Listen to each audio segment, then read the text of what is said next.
Welcome to the final of the Virtual Cricket League. You got myself, Beefy, and if you'd like to introduce yourself.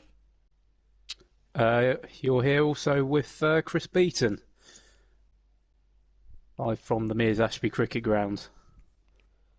So here we are, we're into the final of the Virtual Cricket League. My favourites will be the Blues. Who's your favourites going into this, Chris?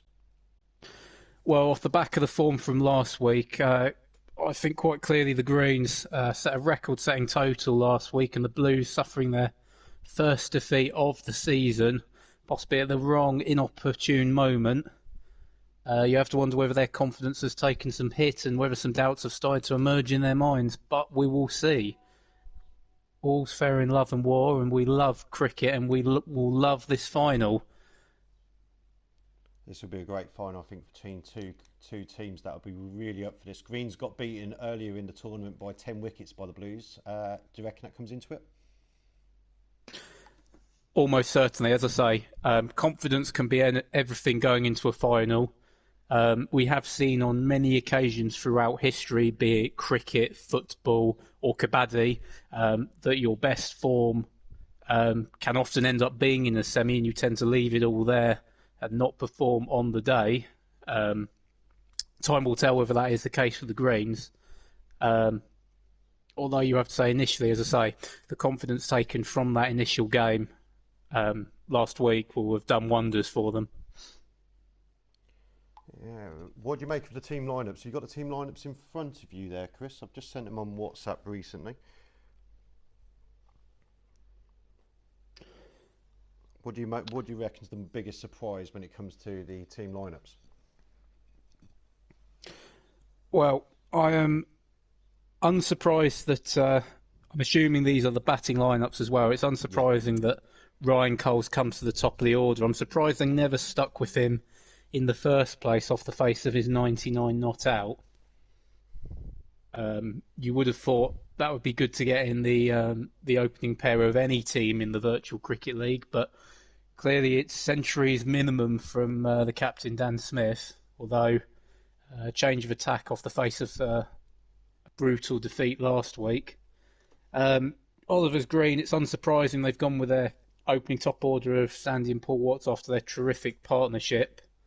Bennington last week, probably not the choice to follow up with them, although you suspect in the final against such hostile opposition as Frigola, Searle and Love leading the seam attack with Murray's also supporting, you have to say he'll be a fine person to steady the innings after the fall of the first wicket.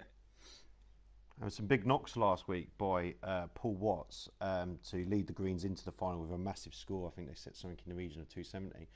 Do you reckon that'll be key again today? Almost certainly. I think the performance of Watts is the ace in the pack here.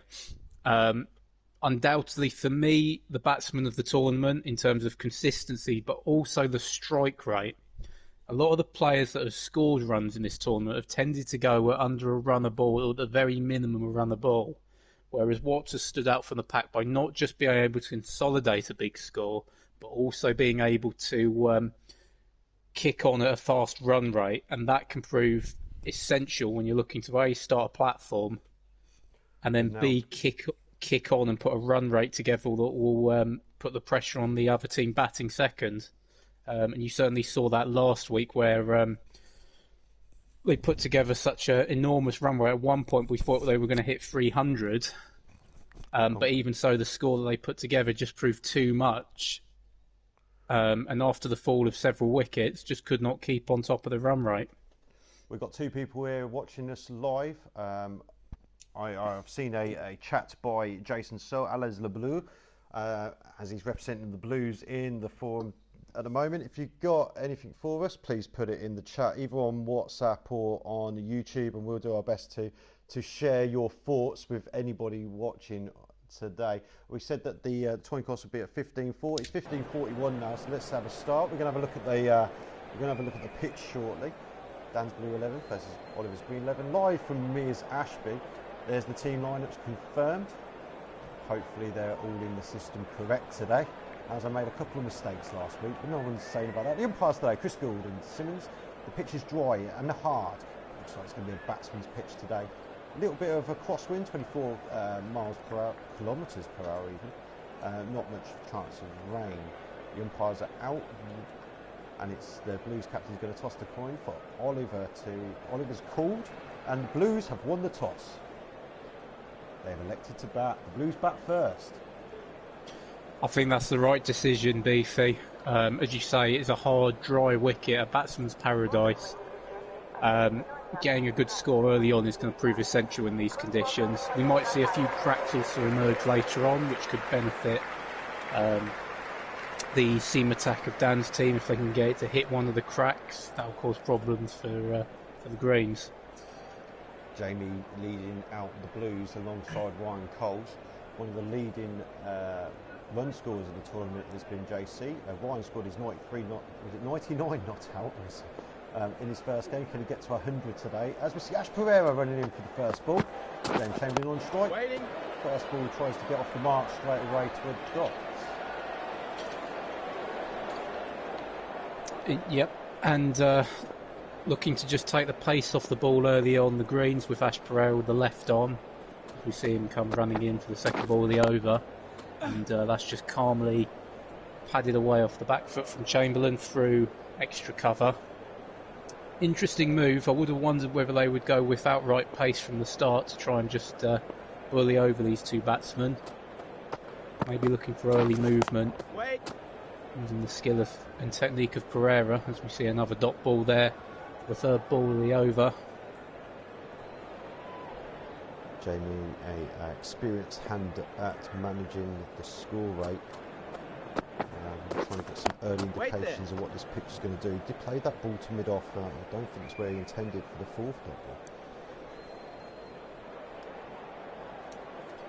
Yeah, initially, from the looks of it, the hard, dry track is giving a lot of bounce to the batsman. As we see a lovely cover drive there from Chamberlain. They're going to pick up two there, and it's fed back in the deep. Good running from the two batsmen there as they're away and off the mark. And Smith, a change of field to react to that. Seeing the man out deep on the extra cover boundary. We see again the ball fit through the gap there by Chamberlain, but this time there's a man out in the deep to pick that one up, and they'll take the single there, end of the over, and three coming off the over. Chamberlain retaining the strike, yet Cole's yet to face a ball so far. As we see again, using the medium pace of Abbott, looking for the early swing that the man can develop. See him come in, running in now. That one is just again flicked away off the legs of Chamberlain for the single. Brings Coles on strike, 4-0 at this point. It will be interesting to see what the young man can do. A lot of questions to be placed on him after such a way away batting at the top of the order. As we see a lovely drive there through backward a point by Coles, and they take the single again.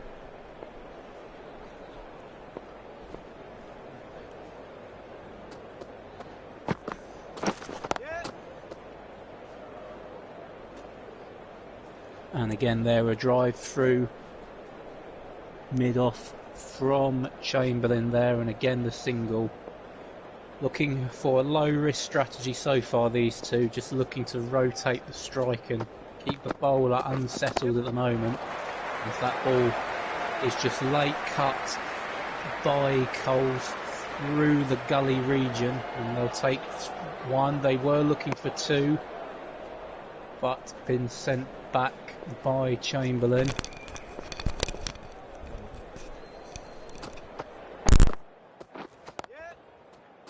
Continuing, and again just a flick off the legs, and again the quick single from Messrs Chamberlain and Coles.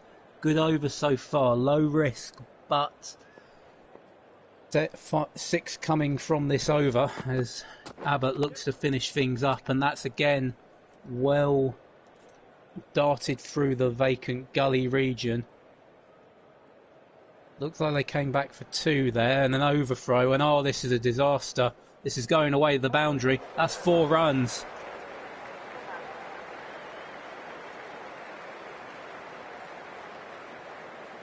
Absolute disaster fielding from the greens there. Captain Forsky Brown is going to be furious with that. Perhaps a few early nerves in the course of this final. And we see the left arm off Pereira to continue going up the hill. Dot ball just taken there. Coles on strike. Good start from this pairing so far. 16 from the first 2 overs. That's the start that Smith would have dreamed of. As a swing and a miss there for no runs.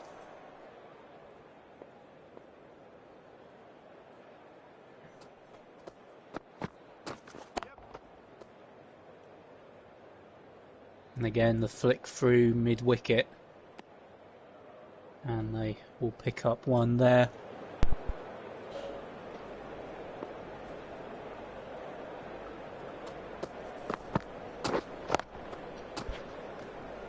And that one is dug in short by Pereira and is respectfully blocked away.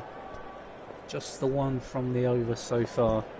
Much tidier from the greens so far this over. Another good ball. Just blocked away into the Silly Point region. Hello Chris, sorry about that. I had to answer my front door of all things. So yeah, I had to do it. What have I been missing as we see a run to the extra cover boundary?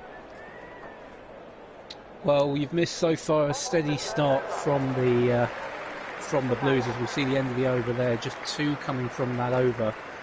So far, very low risk strategy from the Blues here, but going for a lot of runs.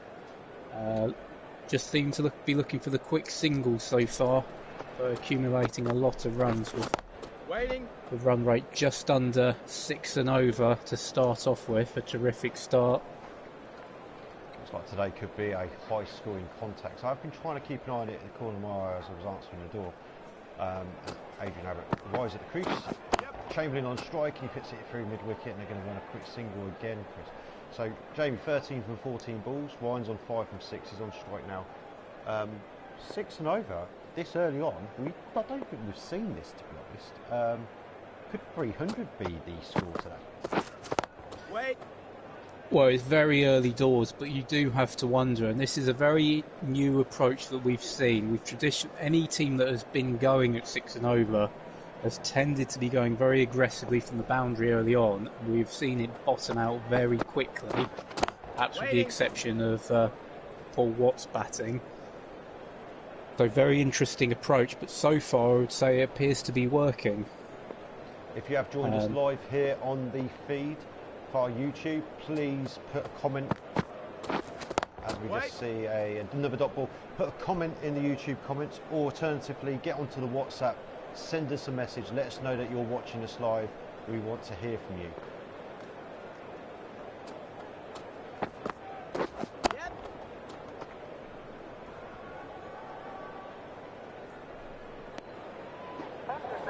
So just 2 came from that second Adrian Abbott over, 4th over of the game. It's 19 for none off 4. Let's see if so early on we're going to get.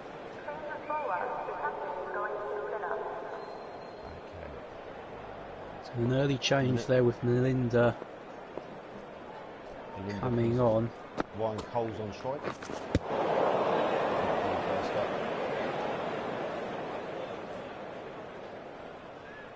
An interesting choice so far. You would think that there's not a lot for the wrist spinners to take advantage of here, but the Greens clearly looking to take the pace off the ball after the flurry of singles and twos taken from the crafty pairing of Coles and Chamberlain.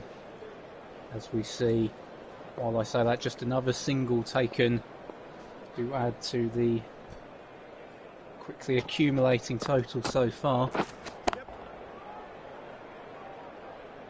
Another single by Chamberlain. Oh, sorry, they quickly run 2. That's an excellent bit of running between the wickets there, between Chamberlain and Coles. Excellent communication. Chamberlain's moved to 15 from 15. He's still on strike. Excellent communication, and so far excellent direction of the ball.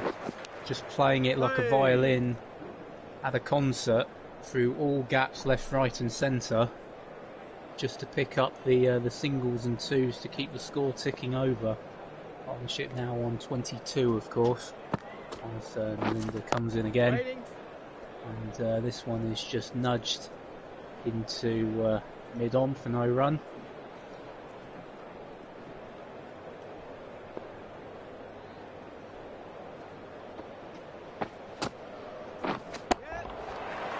An excellent shot there by Chamberlain, piercing the onside field. It's going to go all the way for 4. Again, terrific direction from the batsman there. Just pointed through the gap and just ran away on the outfield for 4 runs. This dry outfield that we have today. The sun's been out, not a lot of moisture in it. Anything that is nudged away is going to just race away. Adrian to Ryan Coles. He drives the first ball straight at the fielder though.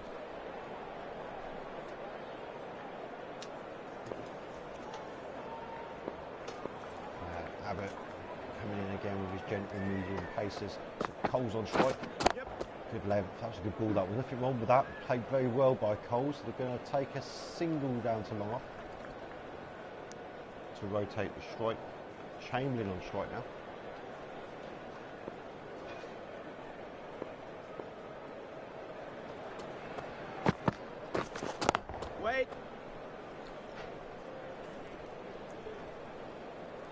Dot ball there. This Chamberlain can't pierce the infield.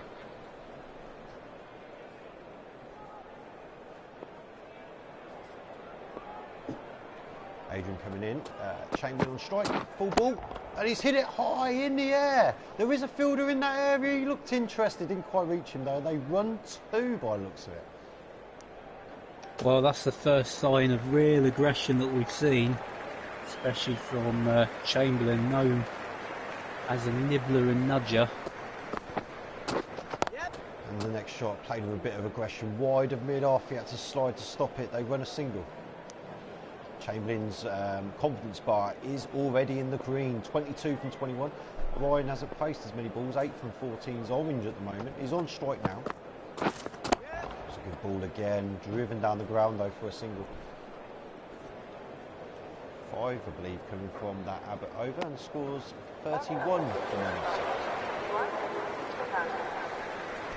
Yep, 5 coming off the over there. That's another good over for the Blues.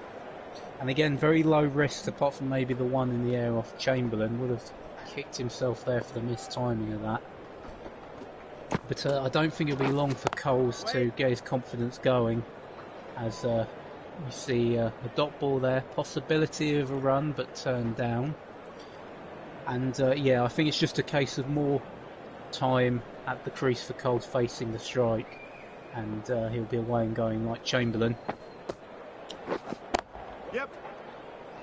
As we see a shot into the leg side, he misses the square leg fielder. He could have done better there, but the guy that did beat wicket comes around to keep it to 1.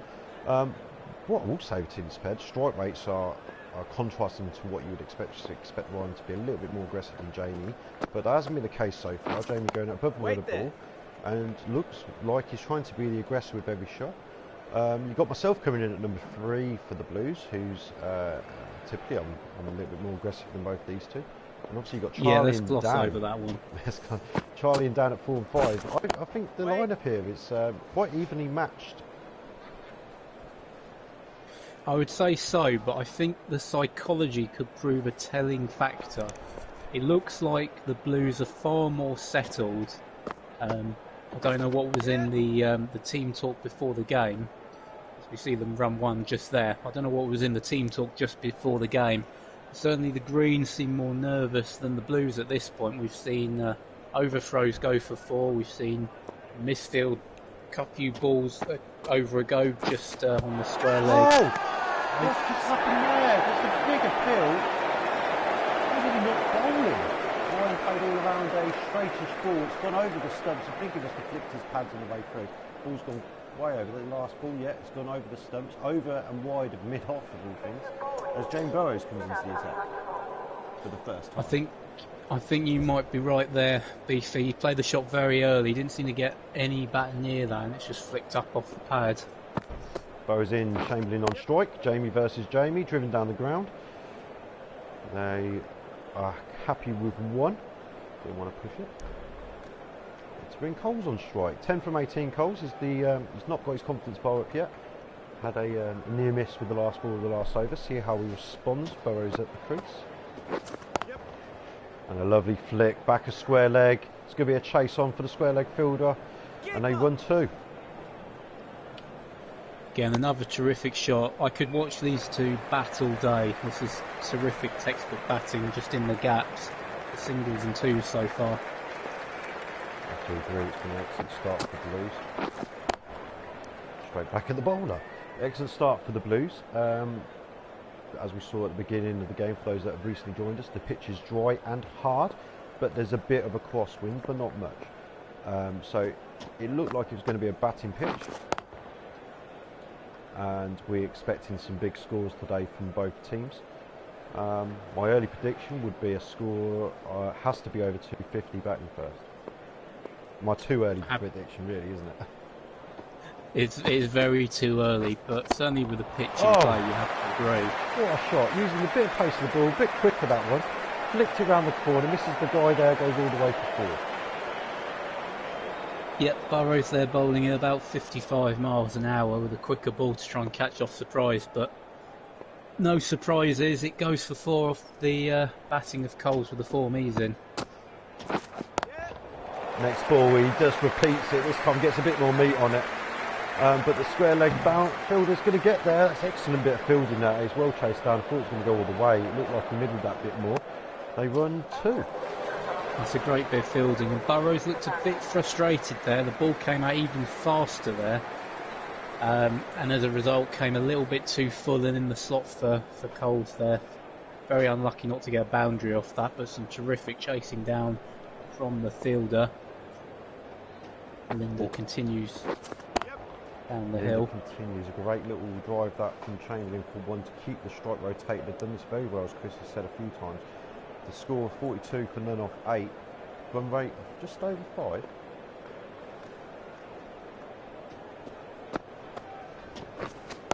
And then Coles plays a big shot, goes over the top of Gully. There's a fielder down there, down at the third man boundary.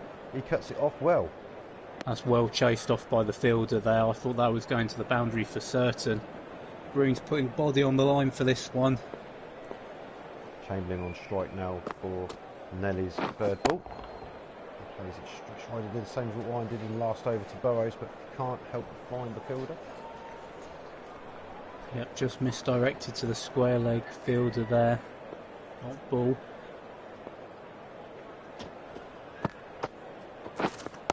Wait. And yet another dot there from Jamie. Stays on 25. He's now from 28 balls once it ticks over. Ryan's 19 from 24. He's now starting to catch Jamie up regarding the strike rate. You expect Ryan's bar to go green in with any ball. As is a massive shot played by Chamberlain over the top of the leg side field. One bounce and four. Great timing there from Chamberlain. He barely seemed to get hold of that, but it's gone easily over the top of the infields. Very low risk shot with the field back early door. Sorry, coming up early doors. A little bit unlucky that didn't go all the way, but a terrific shot nonetheless. Chamberlain, I said Chamberlain then. Jamie Chamberlain maintaining his strike rate of 100% at the moment. And the next ball drives it down the ground, and it looks like this could pierce the two fielders down there. Is he going to stop it entirely? That's a great bit of fielding. Great fielding, great awareness of the boundary as well. He very easily touched that as he looked to head it off. 50 up already for these two on the Blues from 54 balls. Great opening partnership, and that was the start that the Blues needed. Again, I'm very surprised they broke up this partnership from the first game. This is a case of don't fix what's not broken. Jamie's going to continue for his second over. Went for 9 in his first. First ball defended by Coles. Just to bring to people's attention, we've got 7 people viewing us according to my screen. We've got a few announcements to make throughout the broadcast. I'll drip them in and out, as requested by some players. As we see our sweep shot come out straight to the fielder for one deep square leg, and it's going to be a dot. It went that quickly too. There's quite a few announcements that we're going to be making throughout. Keep your ears open for those announcements. We'll try and give you a heads up when I reckon I'm going to be making them. In the meantime, we see Burrows continue. Coles, a little bit airy with that shot, but very safe.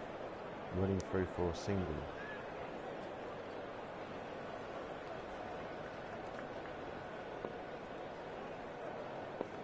Burrows to continue at Chamberlain now.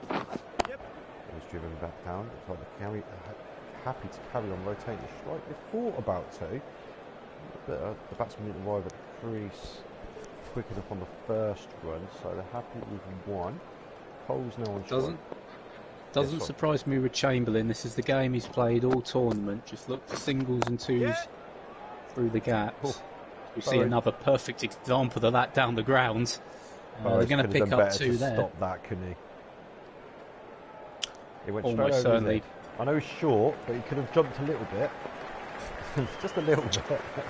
How he'll have wished his parents took him to the GP and got the growth hormone on him there.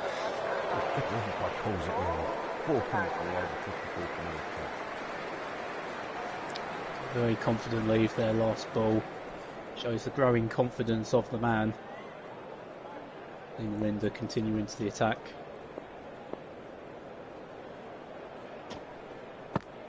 Chamberlain on the strike. Drives first ball straight.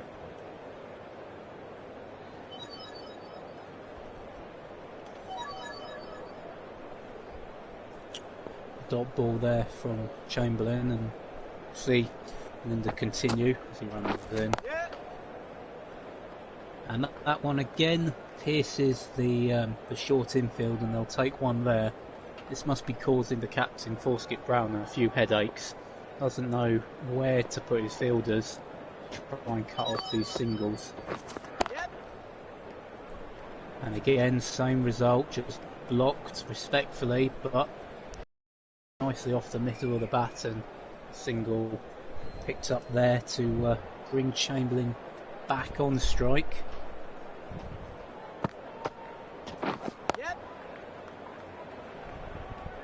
And again, same shot played, same result. They're quite happy to go along at the 5 and over they've been going at so far.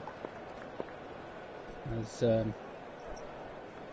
will continue going up the hill. And this one just... Yes, defended by Coles. A little bit shorter into the pitch there by Linda. Caught him out a little bit. Coles' confident bar has gone green, so 23 from 31. Can you now start accelerating? He's missed one, it's gone over the stumps. Oh, great bit of bowling from there. Terrific length there. Just seemed to dip it in, tempted him onto the drive. Very unlucky that didn't go on to hit. Deserved a wicket.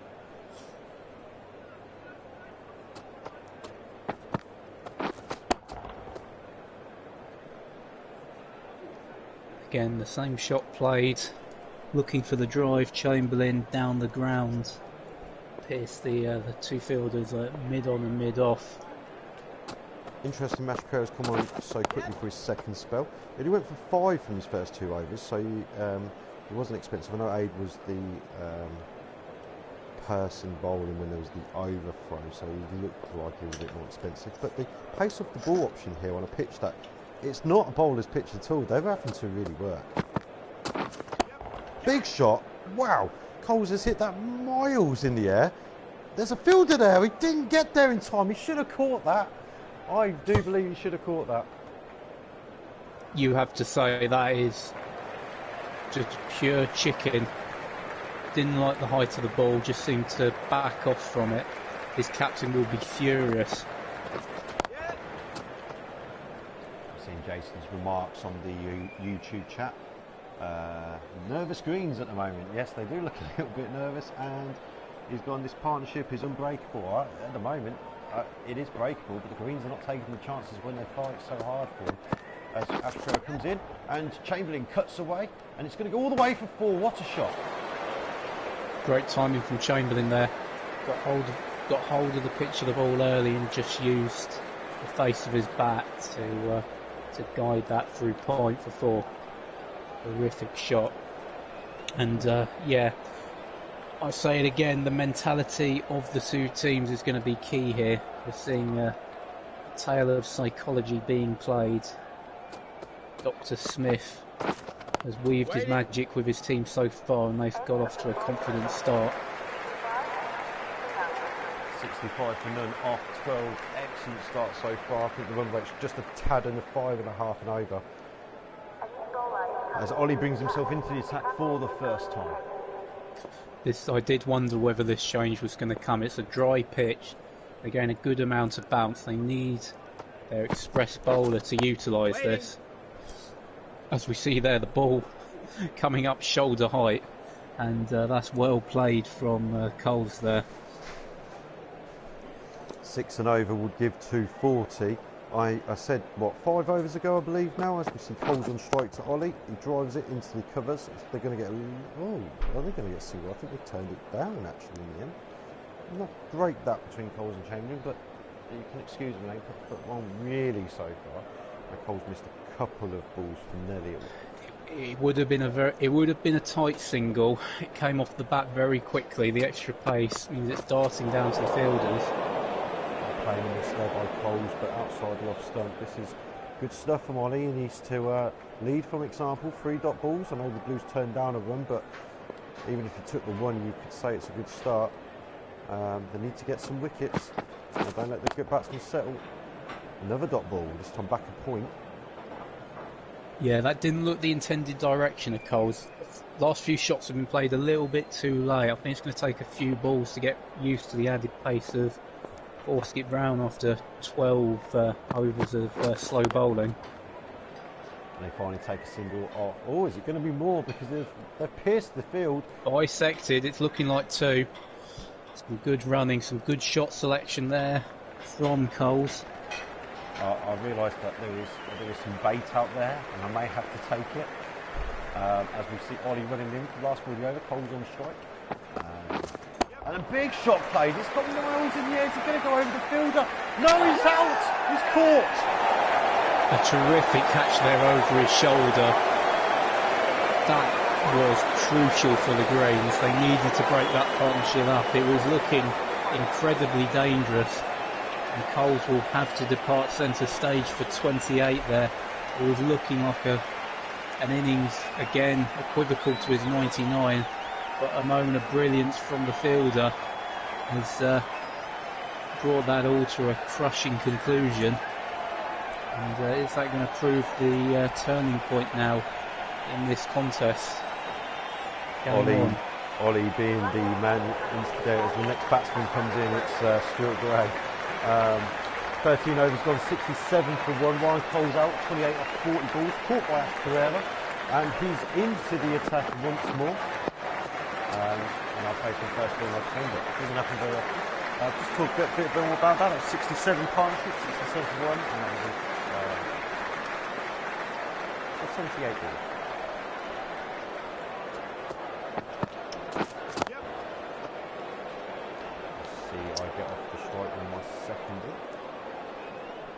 So Dan, I was going to talk about your bait.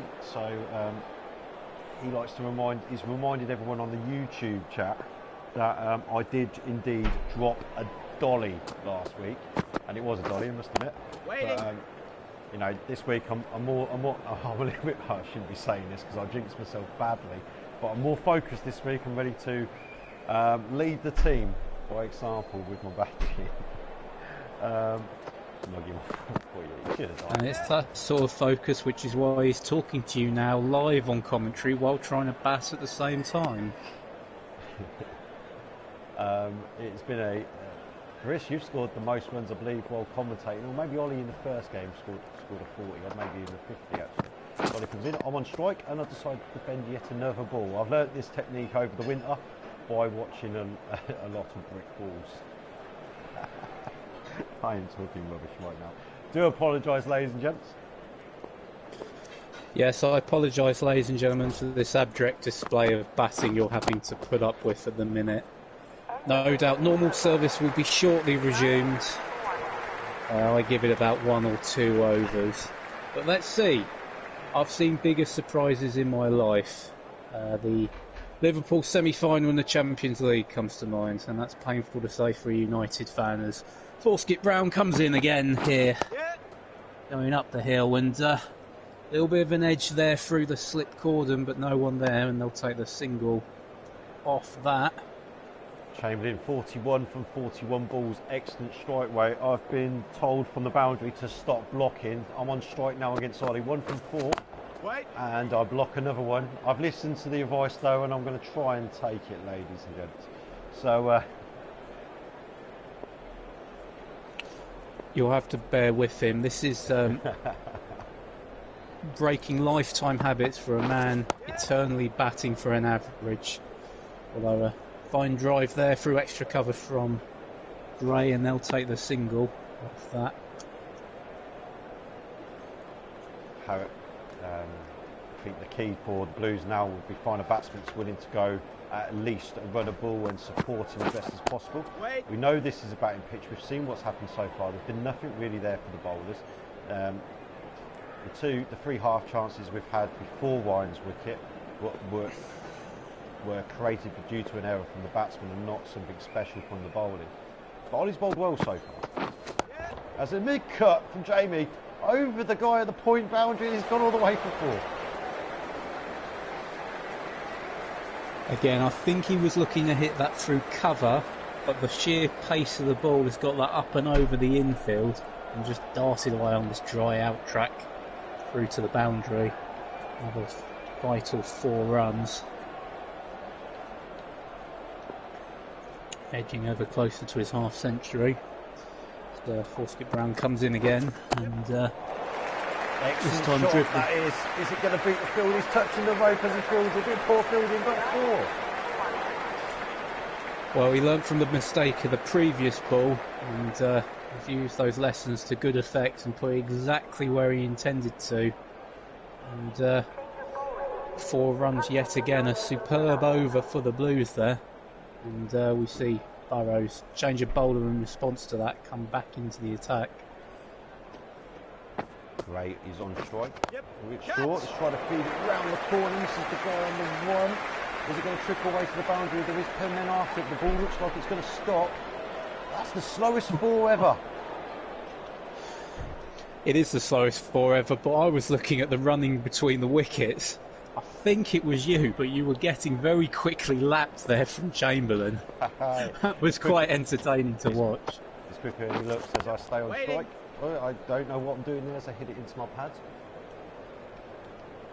He's had enough, ladies and gentlemen. He wants to get off strike. He is looking to get Chamberlain back on. Want to get Personally, Chamberlain? We want it as well. Yeah, as quickly as possible. We can get to 100 then. You can lead from the front. As you see me take a single down to the cover boundary. Excellent bit of fielding that time. Quickly in. Chamberlain on strike now. Chris, do you want to talk us through? See if he can get to his 50. 49 from 44. Yep. 3 balls to come. 3 balls to make his half century. We see Burrows coming again, and that one's hit over the top of the infield, and they take the single, and it goes for 4. The fielder a bit slow there, and what a way to get to his half century there, Chamberlain. This has been a batting masterclass. Very low risk, never really has looked in trouble. And you have to say, the Blues will need him to kick on from here. If he can, Blues will be firm favourites. And on this form, you have to put little doubt beyond that the big score's coming. But we will see as Burrows comes in again. This one just respectfully hit off the back foot. They'll take 1. Possibility of 2 there, maybe, Beefy. No, I think they're going to play it sensibly. That would be 10 runs from the over so far for the first 5 balls. Blues don't need to do anything silly when there's 10 runs on the board from 1 over. That ball's a little bit airy. Sure. God, that was half a chance given there. I mean, this says we can see replay. This is where it went wrong here for the green fielder. We can see who it is. I tried to flick it into the gap and it's gone. Oh, it hasn't quite carried. I will say that. It looks like Zaid. I still think that was a chance. It needed the fielder be a little bit more brave there and dive forward. Like, once again, the greens just in the field have been an abject failure so far. Absolute nonsensical mistakes being made. And I say it again, they do not look up for this. They look nervous. You think batting second on a batting pitch, they should be okay to maintaining a chase at the moment. The projected total at 5.5 points, 5.56 of 222. Chris, I think the Blues need 250 here. You can see the last 2 overs have gone for 20 runs. They can easily kick on. They haven't really. They've played a few shots and angles. See Chamberlain defend the first 2 from on. He's not quite given as much whip as the last one. No, 250 definitely has to be the minimum aim here. And if they can get that, I'd put them as firm favourites. They've been shining lights in the field throughout the season. Ooh, good bounce that was. See it swinging towards the body a little bit. Chamberlain think he had a bit more whip, stood back to try and cut it through, and doesn't quite get back on the ball. Some good bowling. Finally see a single from Chamberlain. Steps across his stumps to play it into the space. There's an overthrow again from the greens, but it hits the guy backing up right. Didn't know where it went. Chamberlain 55 from 50. Gray now on strike. I am wondering what I'm seeing from the greens here. Is this supposed to be fielding? I mean, what were they doing during the week of training? Clearly they spent all their time in the nets. You hope they pick up a good score, but absolutely disgraceful fielding for a final. Undefended the last ball of the over there. So one coming from it. Better from the greens, 93 1 of 17. I know you just said that, what will the greens do? But we have said this time and time again, you never know until both teams are batted. This could be a slow start. We don't really know as yet as Jamie continues. This could be a slow start, but the one thing I do know is that the greens can't field. I don't need 2 innings to be able to tell you that, Beefy. Definitely agree with that, Chris. Chamberlain's on strike as Burrows is into his 4th over. 23 from his first 3, bit expensive. He's cut away, but straight to the guy. Slip point there.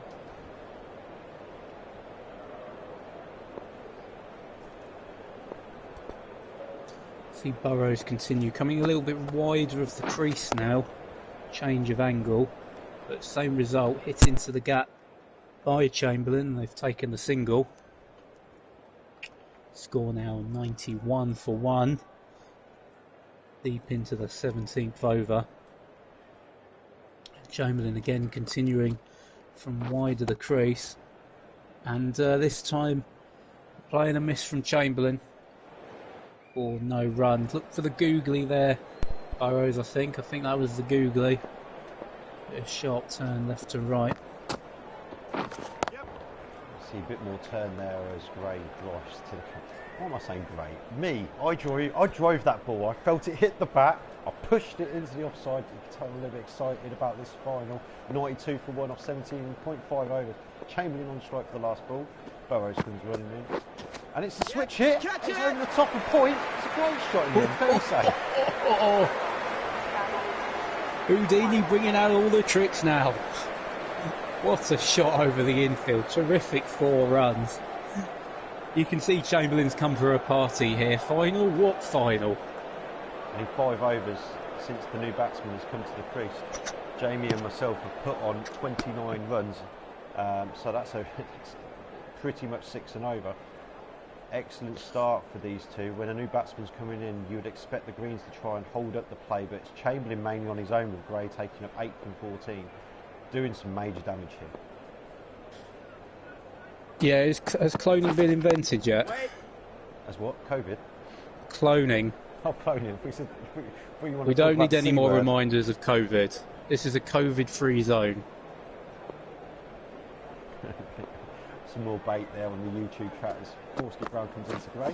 Wait there. And he respectfully defends a good ball, I will add. Stepping away and blocking.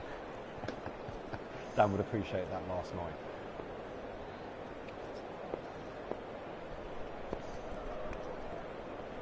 Ollie comes running in again.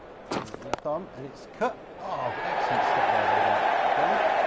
Maybe looking a little bit more difficult than it probably was. Need to get a name on who the guy is at Gully for the Greens. If anyone spots his name on the screen, please give us a shout. I'm still trying. Yeah, if anyone spots it, let us know, because the Reds are looking for new players this season. As we see a dot ball there, driven into the covers. Maiden so far for Forskip Brown. Good over. Exactly what the Greens needed. Yep. And that one well. Yeah, I finally got seen. Sorry, you talk us through it, Beefy. I'm like desperate to get Jamie on strike, realising that I'm farming him the last ball of the over. He's on 60 from 54. He's doing all the work. I'm 9 from 19. I've got a bit stuck here. As we see an attempted big shot from Jamie, doesn't quite time it, ends up being a dot ball. 97 from 1 from 19, 1 from the over. I seem to be a little bit bogged down from here. This is not my usual style, and it's not something I like. I like to pull bat and ball a lot. And I like to keep the run rate score ticking along nicely. It's dropped a little bit. We need to get it a bit nearer to 6 and over, I think. Indeed, as Burrows continues wide of the crease. And that one is hit into deep of point for the single. By yourself. Wait there.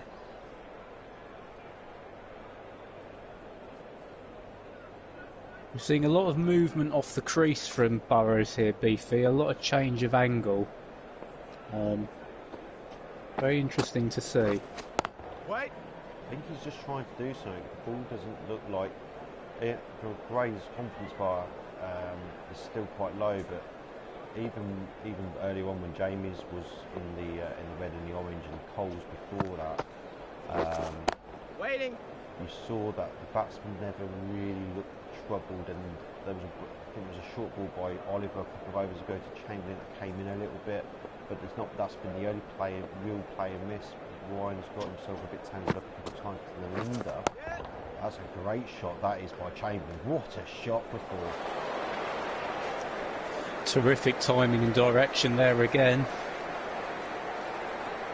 And that rockets him up to 64-55. Starting to really motor Wiley Chamberlain.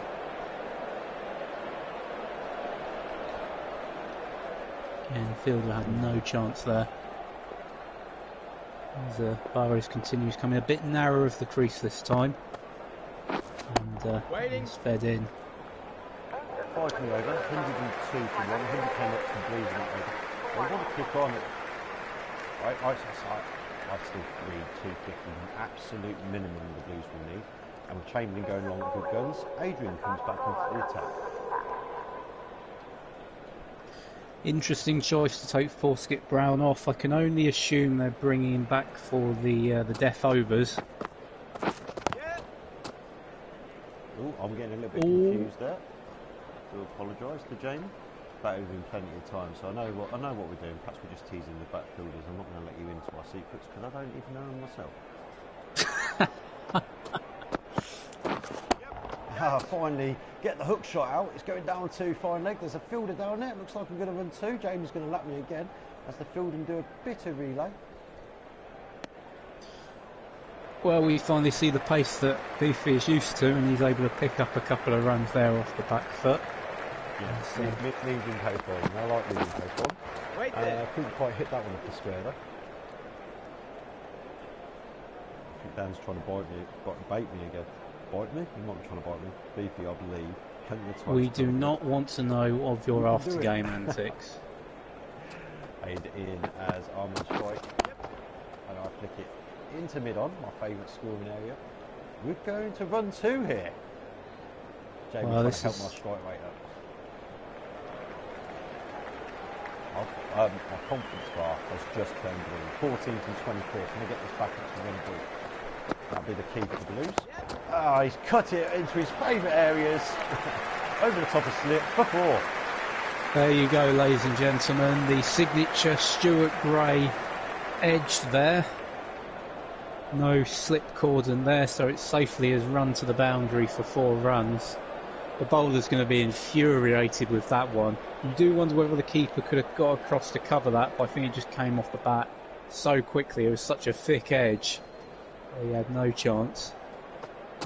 We'll now up to 18 to 25. I'll step back and try and cut the next one. It's a dot ball. When did we have 8 from it though? 110 for 1. Off 20. Off 20. Yeah, that last ball, I think they've cottoned onto that shot. They've got the slip cordon in there at second slip to cut that one First off. time in the tournament we see Liam Goodall. His first time in the tournament, going to come and bowl his medium paces. So let's see what Liam can do. Chamberlain's on strike. And just literally just use the pace of that. Gentle mediums. Wasn't James Burrows bowling spin at that speed a few overs ago? I think you might be right.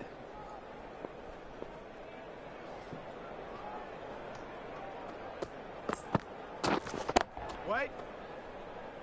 So I'm unable to get a ball. It'll be interesting. Goodall bowling at myself. Faced him plenty of times. He never knows what he's bowling, so I've got no idea. And he was at the crease now. Bowling. Ball on the stumps and try and pierce the gap on the leg side to no avail. 18 from 27. It's not great for me so far. Your words, not mine. We have to agree on a few things. We're on Nelson's column. I am standing on one leg so I don't lose my wicket as we finally move past Nelson. That's a terrific shot off one leg there from Gray. 2 batsmen not really looking trouble from the bowlers. I wonder whether this is a weakness of the Greens. Not only the one recognised express pace bowler, Blues have more options in that regard. What a shot. And we see that weakness exploited as Chamberlain has plenty of time. That ball short of a length and he's just guided that through for 4 runs back with a square leg.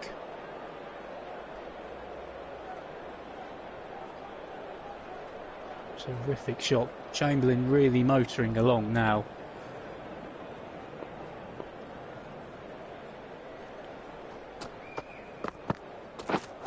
Chamberlain with the big shot. He's over the square leg all the way for 6.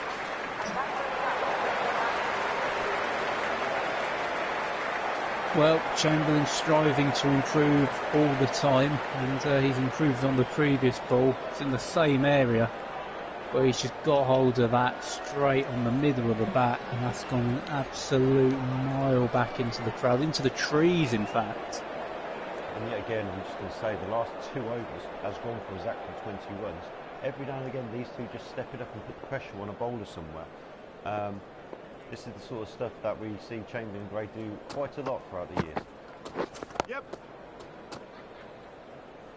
Indeed, and we know from history when Chamberlain gets in the groove, JC does JC things. And we're seeing that again today in the final, right when he needed to. He has stepped up to the mark. See him rotate the strike. They're going to be looking for 2.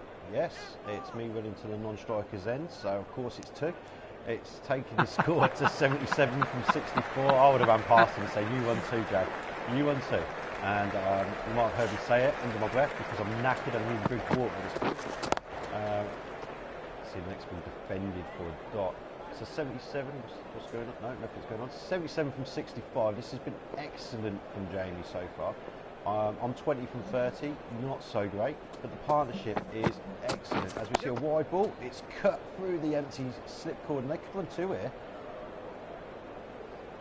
And they have quite comfortably. Good running there from the 2 batsmen here. The initial running problems they had between the wickets, they seem to have started to iron those out now. Good communication there. As we see a shot defended to back a point, the fielder gets round and stops it being too expensive, goes for 1. 6 for the over already. Gray on strike for the last ball. The run rate's been really good for these two. As we see it cut to a dot, all at this point, so the score is 128 for 1. They've been at the crease together for 10 overs. And the partnership is 61 at the moment, so the footage didn't show us of when they got to their 50 partnership. So you can only apologise for that. Wait there. But I can go back through the figures shortly. Chamberlain on strike, good all to continue.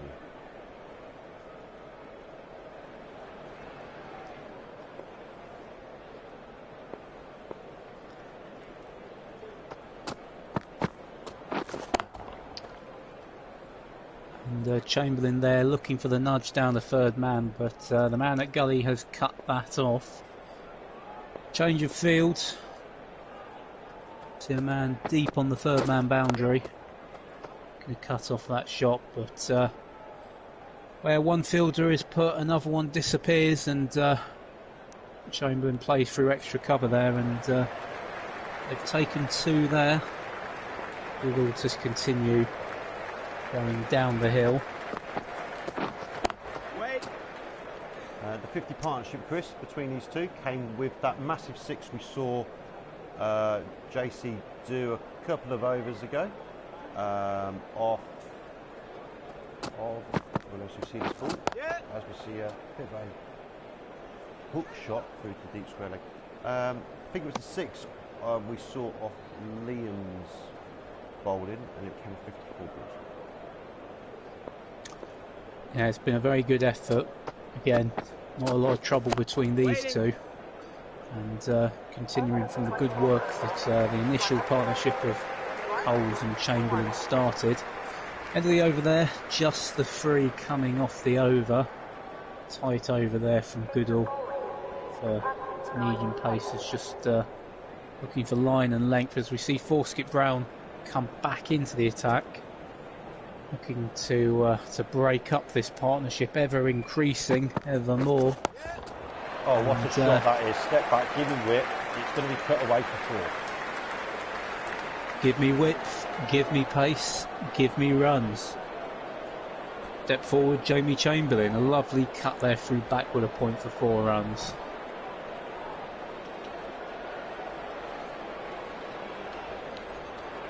So Matt reckons that Dan could be on for declaration. Dan's gone. Well, he said as a score before the game that we've got the bowling to defend 160. See, as that's a full ball.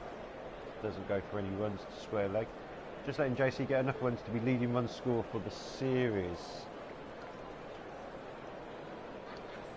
We will remind you, it would be the first ever declaration in the history of the Virtual Cricket League. We'll see whether they pull that one off. I don't think they will. They'll look to bring things beyond doubt as we see a single there through deep extra cover from Chamberlain, brings him on to 88 off 75 balls.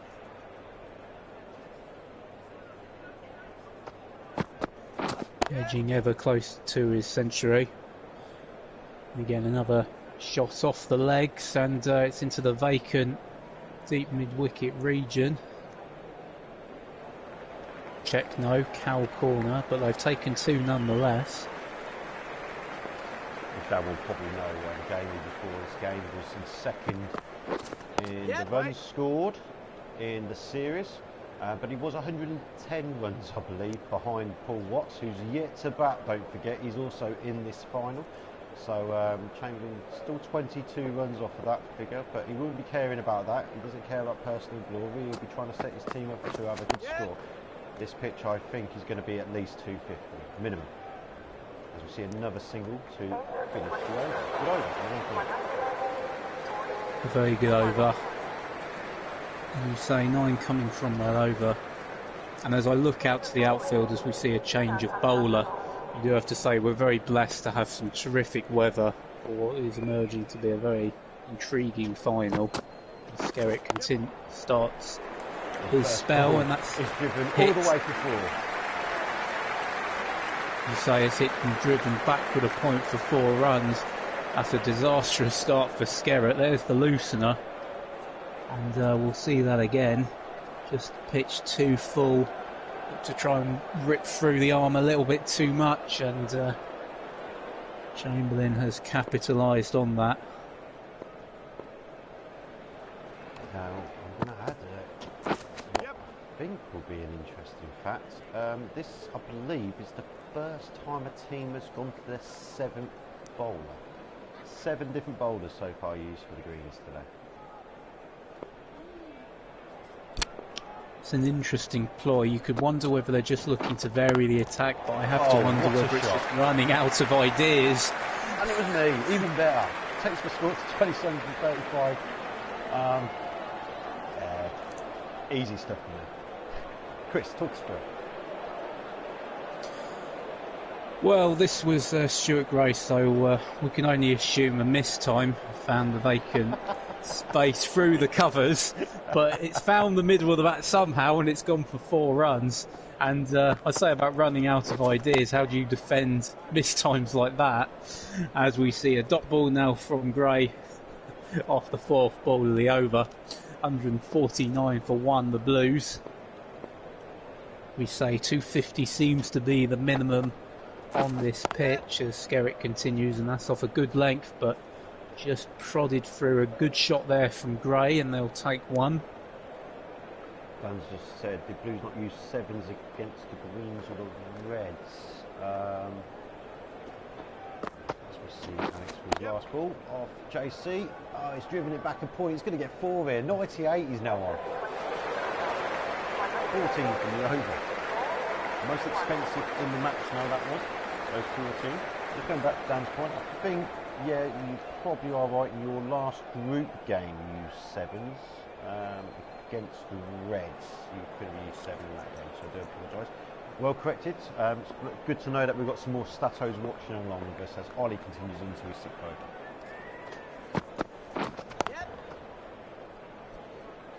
Now is it going to be, it looks like a single there. We're going to have JC on strike against Ollie. He's liked his fast bowling, especially outside the off stump. He's milked plenty of runs there. Ollie 1 from 24 off his 5.1 overs. Is JC this the time to get the first century of the final? Maybe the only century. He's driven it straight at point. We're getting a little bit excited here. Jamie, with all his experience, would still be a little bit nervous. He does count. He does know what score he's on. You'll probably see it on the big scoreboard as we have here in the final. Ollie arrives at the crease now. It's full. It's a good ball. Well, and it's well defended that by JC. Well respected him. Very well respected, keeping very calm. He must realise that he is close to his century. Chamberlain, a prolific counter of every ball.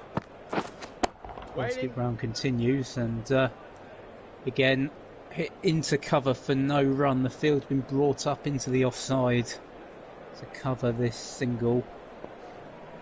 Interesting field here for Jamie. I'd have, if you're going to bowl anything outside the off-stump, you're going to need some protection around the point boundary. There's a no ball called by the umpire. First one of the day. Umpire almost trips over.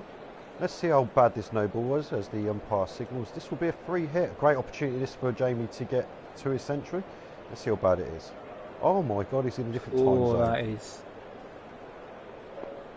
Indeed, Doctor Who couldn't even have kept track of that one. Free hit. What side are you going to bowl it in? No change of field allowed at this point. And he's gone for a massive shot. It's going to stay in the air straight to the fielder. They don't take a run. He drops the catch. Not that he needed to catch it anyway. And it's a dot ball. That's a good bit of bowling for him. Well, again, I think the fielder there just looking to make sure of the dot ball. Chamberlain won't be worried by that. That was just basically range hitting practice for him. 98 from 84 balls. With his 85th ball faced, can he find the shot that's going to give him his century? It doesn't. End of the over. Ends up being a good over despite the no ball. 2 for 156.9. 27. Yeah, tight over. Chamberlain clearly just looking for the opportunity to get to his century and then can kick on from there. As Skerritt continues, and that one is edged away by Gray. It's past the 3rd man on the boundary and gone for 4. Don't even try to defend that one, Beefy. We all know what that was intended. That was going through point. and the way you were directing the bat. But runs are runs nonetheless. I'll be honest with you, that was nowhere near where I wanted it to go. And but if you hit it hard enough, it goes hard enough, and it goes all the way for 4. That was a big shot by me. I've had enough of this bowling. All the way for 6. Well, that's where the previous shot was intended, and this time Gray's got hold of it to the boundary. After the abuse, I got a bit of sledging from the greens there in the field, I can tell you, Chris. They were giving me abuse for that thick edge from 4, so they pushed me into playing a big shot, and now they've pushed everyone out onto the boundary. I can clearly see that. More power than Incredible Hulk there as Skerritt continues. And that one is hit into backward a point, deep on the boundary for the single. 100-run partnership between these two now. Off 88 balls, excellent partnership. Chris, as I'm involved, I think you're the one to speak this through. Yes, well, a terrific century partnership, and again, they've kept with the same tempo that the previous partnership of Coles and Chamberlain have continued. As we see a dot ball there, Chamberlain struggling to get to his century. Waiting. We'll perhaps talk through this in more detail in a minute, as again, the fielder chases that one off for no run. Getting a little bit nervy, Chamberlain. I don't get Stan's last comment. And Lucky Beaton, Beef has now made you the worst commentator batsman. I think he's on about runs scored. What was your highest score before in the group stages, Chris? Scroll from you over everyone. Well, I believe that was 34. 34. Yes. So that's what Dan was on about. Okay, thank you, Dan, for a bit of insight. What was Ollie's score? I think it was in the first game. He put on a load of runs. I can't remember off the top of my head. I'm sure. If you can remember in the chat, do let us know and write in. No doubt it was more than I scored. But when you're looking to dedicate to a craft like commentary, inevitably other hobbies fall by the wayside. As we see again, the dot ball, Chamberlain on 99, on away from his century. He's spent quite a lot of balls here, 98 or 99. And he plays the big shot, he's had enough, he sees the gap, bad ball from Jamie. He goes over the top, there is a fielder down there to try and cut it off, he does cut it off, but Jamie, century. And that's, as you say, that's cut off by the fielder. They've taken, I think that's 3 there. But that's not the story. The story of this is the elder statesman has risen like a phoenix from the ashes and has come to when his team have needed him most in this final and stood up and been counted. It's been a terrific knock. Never really looked in trouble. And now you have to imagine the pyrotechnics will begin for Chamberlain. As we see there, a single taken through extra cover from Gray. And Burrows to continue to Chamberlain. And a great shot there from Chamberlain. Back of square legs, going to go all the way to 4. And there you go, ladies and gentlemen. Sit back and admire this display of pure batting elegance. If this was service, this would be Marco Pierre White, a lovely 5-course meal from him at its finest. Absolutely divine to watch. Oh, it's a big shot over the top of point. One bounce and crashes into the boundary. Now he's got past his 100. He must have had a little bit of nerves, unusual for Jamie. As we see a replay of the shot. Switch hit, sorry. Over the top of the point. We don't need to say any words, ladies and gentlemen. I think whatever you're thinking is exactly what we're thinking. As you wonder how Burrows is going to respond here for the last ball of the over. And this one is just hit through mid-wicket, and they'll take the single. Chamberlain retains the strike. That's not what the Blues would want at this point. He's decided to start coming after them now. We'll see a batagram of that. Interesting, not a lot of shots there have come from backwards of point through square, backward of through third man. Normally you see a lot of shots from Chamberlain come through there. been a very different innings in terms of direction, but perhaps the pace of the ball has necessitated that, as we see Chamberlain just nudge the ball through point and they'll take a single. A couple of facts here that's just come up at the end of the last over. Jamie is now the leading run scorer in the series, only by 2 at this point, so you want to try and keep ahead of him. Yep. As these two continue to rotate strike. I will add that in the last 5 overs, the Blues have scored 50 runs. Excellent stuff, this. And one of those overs went only for 2. So these two have definitely pushed on. Gray on 42 for 43, Chamberlain 112 for 94.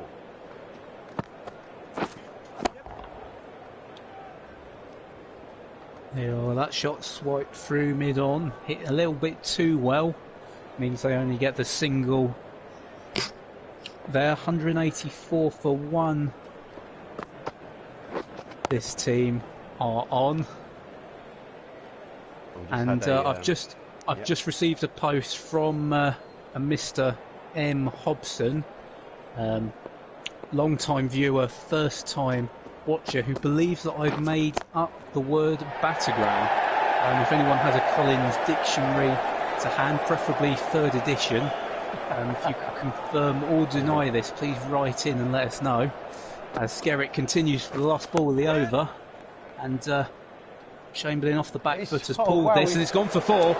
He's found the gap. 8 runs have pulled the over. Another excellent over from the Blues. 289 for 1 38. So we need a response to Matt's comment about Battlegram. We want to talk about Matt's obviously in the stands and he's writing into us here because we are interactive here on the channel. There has been a picture posted asking if he's been transferred. I believe that is actually a picture of Goodall. He's also got quite an impressive beard. Burrows is going to continue with Gray on strike. That brings us to our discussion topic of the day, as we see a swing there slightly mistimed by Gray. The discussion point being the best beard by a batsman throughout history. I'll give you my nomination of W.G. Grace. Wait there. But if you have a better one, please write in on the chat and let us know. That is the greatest beard by a cricket player in history. Nominations, please. And coming from this over so far, Burrows to continue, coming wide of the crease again. Waiting. A shovel shot by myself, well fielded by mid-on. We got an answer to our question earlier on about who made the high score out of the commentators. Ollie got 74 not out in the third. Was it the first game or the second game? In the first week anyway. It was against the Blues. See a replay of an excellent field. Well, in the words of Dan Smith, they were just having a bit of fun, so it was easy pickings for him. That's the story I'm sticking to. Waiting. Missed a wicket! Gray's fallen! Gray's fallen just short of his half-century. We'll get the thoughts of Gray in a second once he's done shouting, swearing. He looks miserable. Look at him. He's absolutely furious with that shot. It wasn't that badly timed, but it was just misdirected, and he's just managed to pick out the man at extra cover, who's ran quite a distance actually over his shoulder again. It's a similar catch to the first wicket. Same person, exactly. He's having a very good game in the field there, unlike the rest of his teammates who have been like Obo the clown with the ball in hand. And that brings Fred Gold to the crease, who will continue where the last partnership left off with a quick single there to get off the mark. Their partnership was 122. It lasted 18 overs. And I've got a little bit of an interesting fact here as we see Jamie trying to strike the boundary with the last ball of the over. An interesting fact about Charlie. What's going on at the moment? That's a dot ball. They didn't run. 192 of 31. Interesting fact here from Charlie Fred Gold. He currently leads the league with his batting average. He's the only batsman to be on 100. His average is 100. Don Bradman. Yep.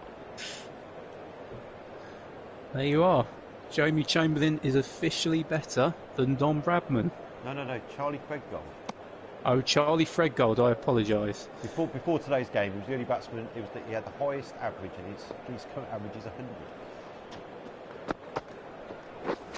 Well, let's see if he can play true to his average here. If he did, this would put the Blues in a commanding position.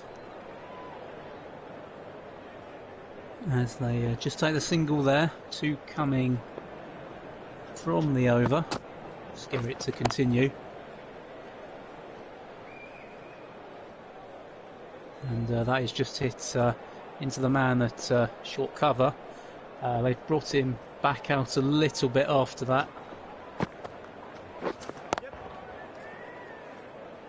Could be worth adding that at the moment. Chamberlain's average is way above 100, and even if he gets out now, will probably be just over 100.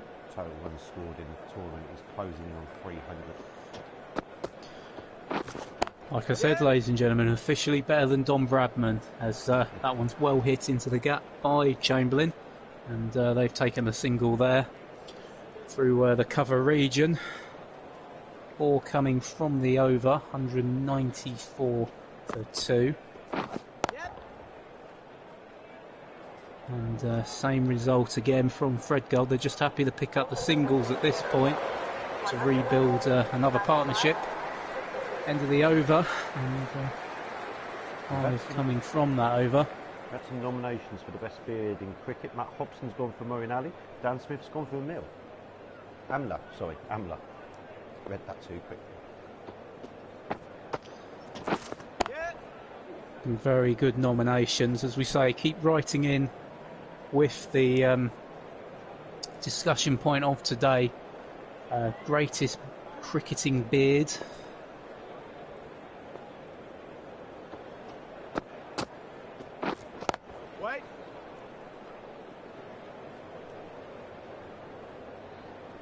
This did come up on a podcast I was listening to earlier, Tail Enders, if you fancy listening. You do have to wonder with that amount of beard foliage, how they get the helmet on. You'd imagine it would get caught in the grill, Beefy. It can. I watched as Burrows is into Greg Gold. Straight to the field for a dot. As a batsman, I watched could be Amla. Watched him putting on his helmet once, and they were talking about it during an IPL game. Oh, it's an excellent shot that left goal. Showing intent. It's 4.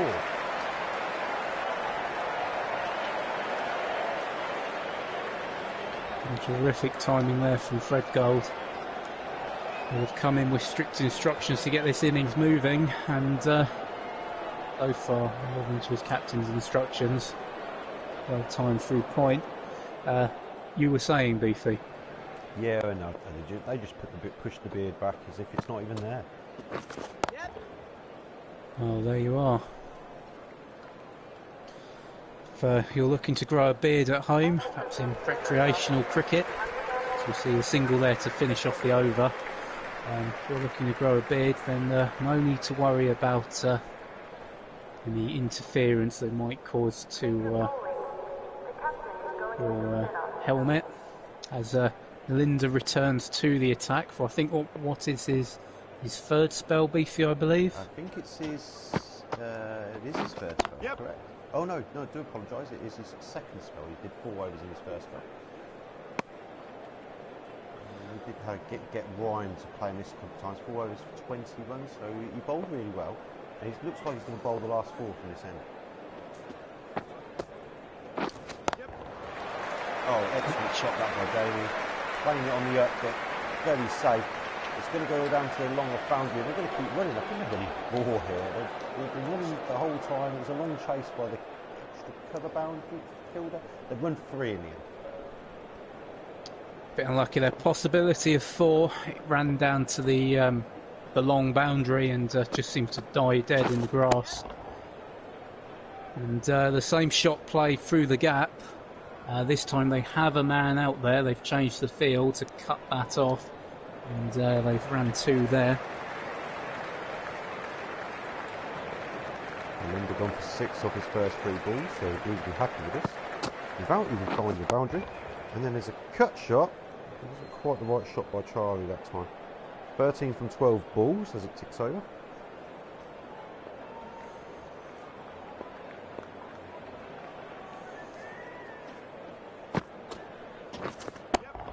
A massive shot that by Charlie, showing his intent. It's gone all the way for 6. Again, I think that was... No, I do apologise. I thought that was the shot he was looking to play before, but that was back with a point. So this time he's looked to go up and over the top and open himself out through cover. And that's the result. It's gone... I think that's gone over the stand. I think that's on the roof. I'll have to ask for our ball back here. It's followed up by dab into the leg side, and they're going to run a single. It's cut off by the cow corner fielder. Clapped in the over. It's 13 minutes over. It's 215 to 34. 250 may not be enough. No, I mean, at this stage, 7 and over, or just under 7 and over, will get them to the 250 mark. Although if they have a few more overs like that, I think 270 might be on the cards here. You see the single come in through deep square leg, thrown into the wicket keeper. Just on their current run rate, which is what, just over 6, they're going to get to 250. I think 270. Yeah, I have to agree with you there. Actually, a lovely drive there into the cover boundary by Chamberlain, who hasn't scored many boundaries recently, but he's definitely pushing along nicely. No, in a final though, he's looked to just play low risk and just keep the score ticking over, and it's had the same result, and I would dare say the same strike rate as if he'd have tried to go for boundaries.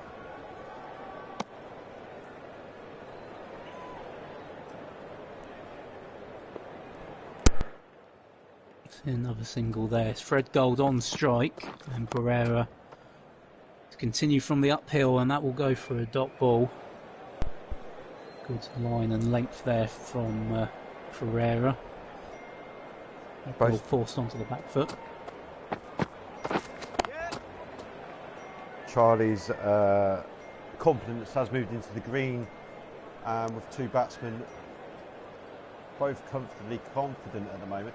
JC 125 now from 106. Charlie's on 22 from 16, but if they can both continue at this rate, these 2 have been known. As I said, a massive shot from Charlie. It's going to go all the way to 6. Lights, camera, action. That's gone way back into the back tier. Fantastic shot there from Fred Gold. As you say, he's looking incredibly confident now. He looks fully settled. This could start to get messy for the Greens. End of the over there, as we say. 270 on the cards. A little bit of a wayward over there from Pereira with a couple of short balls. Not quite finding their mark and causing boundaries. Linda to continue. Great shot that one. On the left, all the way to 4. I concur, Beefy, that's terrifically placed. It was such a narrow gap for Chamberlain to find, but he's just launched onto the back foot, onto his haunches, and he somehow managed to squeeze that between a man at short point, a man sort of in between point and cover. That's just precision that I wonder whether he's part German. Of course, the Germans known for their precision. So Linda continues. This one blocked into the covers, and they'll take a single. Very much Vorsprung Dutch technique from Chamberlain here at the minute. You see a change to the field. We're into the 36th over here, ladies and gentlemen. And Melinda is still bowling. He's done okay, but he's been punished a little bit at this death point. We know this is a batting track here. We're hoping that the Blues can put up a competitive score. We won't know until the Greens start chasing, and they've got a few informed batsmen to come. At the end of this Blues innings, there will be a break of around about 5 minutes, while me and Chris quickly relieve ourselves and not each other. Hoping at one point we'll have Ollie and Dan join us during our chat in the as the Greens start chasing, as we're going to mic Dan up in the field. Wait. Yep, it'll be interesting to hear the thoughts and views of Dan Smith as we see a dot ball there to no run. Yep. Last ball the over in the air, but very safe. There's 8 coming from it. It's 231 for 2.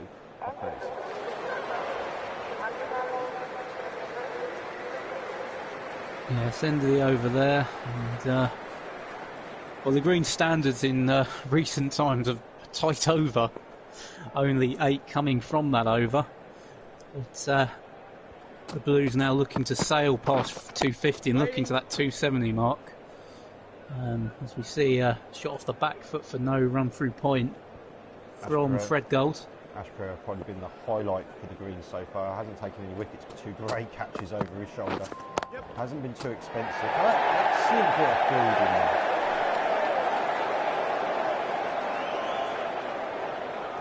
It's terrific. It's on the up as well. Finally starting to find their mark in the field, the Greens. That's a massive shot by Charlie. There is a fielder there. Doesn't look like he's going to come around and cut off in time. It's 4. Yeah, thick outside edge there to the boundary, but no one there. It's safely dropped deep, and fielder couldn't quite cut that off in time. Another 4 for Fred Gold. His captain Dan Smith won't mind him taking a few chances now. Plenty of wickets in hands, just 2 falling with 4 overs remaining. We see again another chance taken and more rewards as that sailed away to the boundary for 4 over the infield through point. Beefy, another terrific shot there from Fred Gold. Absolutely excellent stuff. This has been Charlie. He's come out with intent, showing that he's going to be informed batsman of the whole series, and he's showing the reason why Dan is putting number 4 in the order ahead of himself.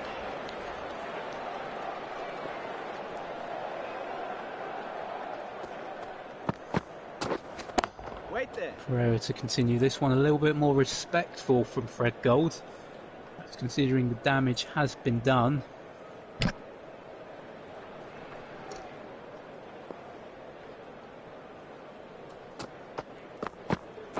Yeah. It's window over. It looks like it's going to be a single, just taken into the leg side. Good run in there between Charlie and Jamie. 11 for 242 for 2 off 37. They'll want 10 and over surely for the next 3 overs.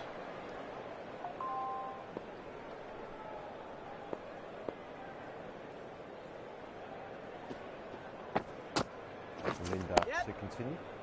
Single to start off, I believe.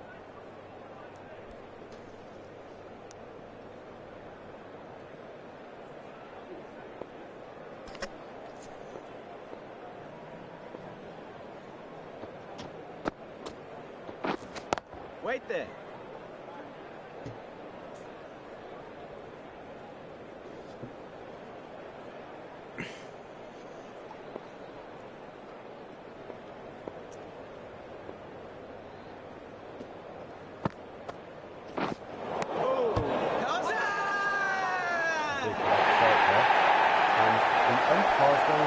We've not seen one of these in the series so far. For a stumping, it looks like he's comfortably back for it. I think so. The only question might be whether the toe got down in time, but I think, as you say, I think he's safe there. Not out, yes. Not seen that before. It's good that we've got DRS here at Mears Ashby. Yeah, the investment to the ground has paid wonders. Fantastic facilities here at the Mears Ashby Cricket Ground, from the pavilion to the hospitality tent, right the way up to, as you say, DRS, and we see that hit into the vacant mid-on region, and I believe they've taken 2 there. More good running between this pairing. Linda's had a very good over. This is the 38th of that. 4 runs now coming from the 5 balls. Jamie 133 for the 113 balls, I believe that says. Charlie 40 from 27, an excellent strike rate. Remember, coming into bowl. Fred Gold on strike.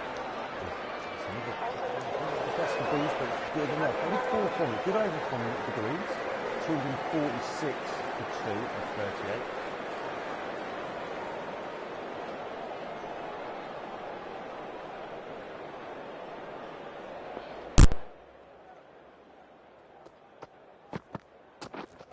Wait.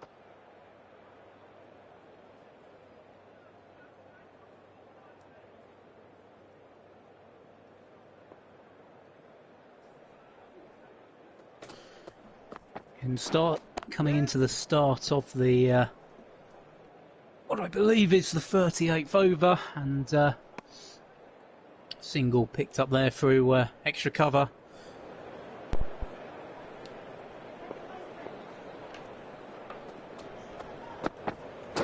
Fred Gold, the man, on strike, and a dot ball taken there off the bowling of Pereira. That's proven very tight in the back end of this innings, Pereira. Doing a very good job for his team. And again, a dot so far. Dan's Blues, I said early on, minimum 250, but considering where they were after, what, 34 overs, they should be thinking 370 here. Hopefully, Charlie and playing miss. Excellent stuff by Pereira. Man of the match so far for the Greens. Almost definitely so far. A little bit of variation there. I think trying to play the leg cutter. No ball. Well, this could undo all the hard work. Gives the Blues a free hit, and Fred Gold, the man to face that. Just a little bit of problems with the run up there. Join it now for the free hit. Fielder. Good response that by Pereira. Excellent over as well. 248 for 2. 248 for 2, and the Greens have come back here very nicely. Last few overs have been very tight. And what was a 270 possibility now seems very much off the cards. We're looking for 260, but a dot ball by Chamberlain. And good bowling there from the Linda. Again, it's been a good spell from him as well, as Pereira. These two have seemed to give the batsman trouble. Maybe not Pereira at the start, but certainly at the end. But finally we see a crash through. Is that going to hit the boundary? No. Terrific fielding to cut that off in deep mid-wicket by the fielder. That was a certain 4. The two get back for 2 runs there, but that's 2 runs definitely saved in the field. Finally, the Greens starting to settle and show better standards of fielding than the start of the innings, as Chamberlain hits that into cow corner, and they'll take the single. They take 2 in the end. Excellent bit of running that for the Blues. Chamberlain stays on strike. 3 balls to go. See how much damage you can do to end the innings. They will be looking at least 260 now. That's a full ball. And it's driven straight at the fielder. This is excellent. That one. They're trying to tempt him into playing the ball where the fielders are. I'm very surprised they haven't looked to open out so far, Beefy. It's got to be death for glory at this point. Make a final push. Seeming a little bit selfish, trying to nudge it. Yep. Are they going to? Yeah, no, they go for single. So Fred Gold's going to be on strike for the last ball. Jamie 140 from 120. An excellent knock from him. Indeed. I believe this, if he survives the end of this innings, this will be the first time a... Oh, he leaves it thinking it's going to be wide. The umpire does not give it, and only 5 ended up from the last over. 253 from 2. The 2 is the Blues score. Well, that was a superb innings, especially from Chamberlain, who carries his bat for the second time in this tournament. A very superb start, but at one point you do have to say the Blues looked on for 270. Yeah, I think it's a little bit under. I believe that we're going to, during this break, we're going to have an interview between Dan Smith and Chris Beaton, if we can get the technology working. Could you let us know if that technology is working, guys? That'll be good. We're going to have a look. I'm going to leave you with Chris for about 5 minutes, and hopefully can bring to you an exclusive interview with Dan Smith, the Blues captain, to see what he makes of the first innings. We're just going to try and get him on the line now.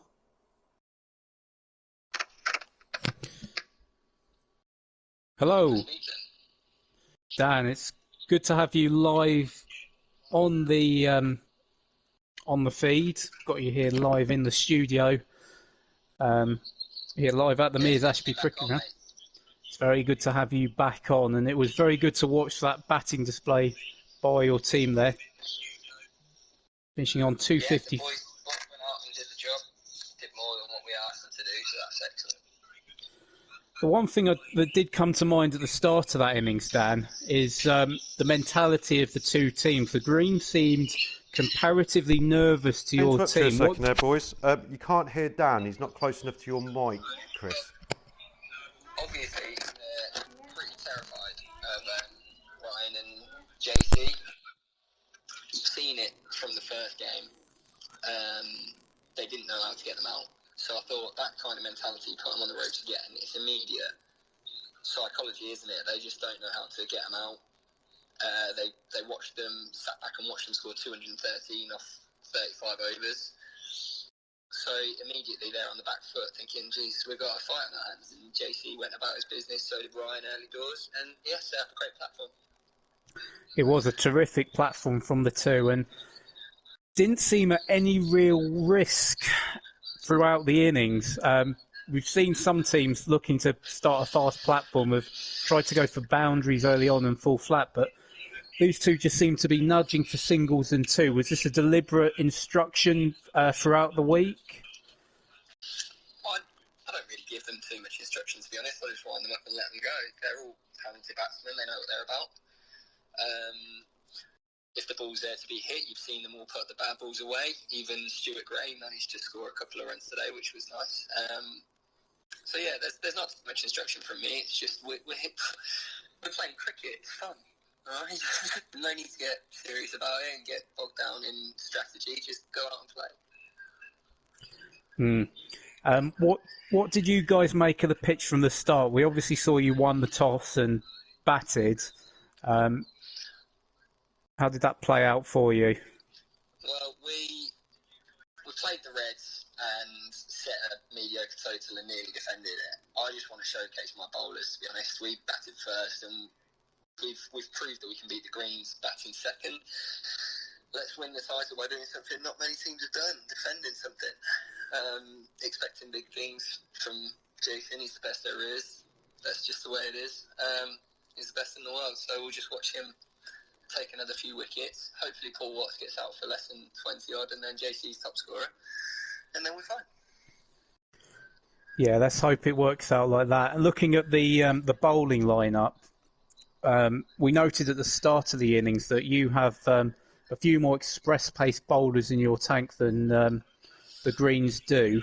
Do you see that playing out well on a hard, dry batting track like we have today? Just tell me how well the spinners did today. Did they do all right? It didn't seem like it. Seemed to go very expensively. Apart from maybe Nalinda, seemed to hold a tight line and length. They seem to get smashed about quite a bit.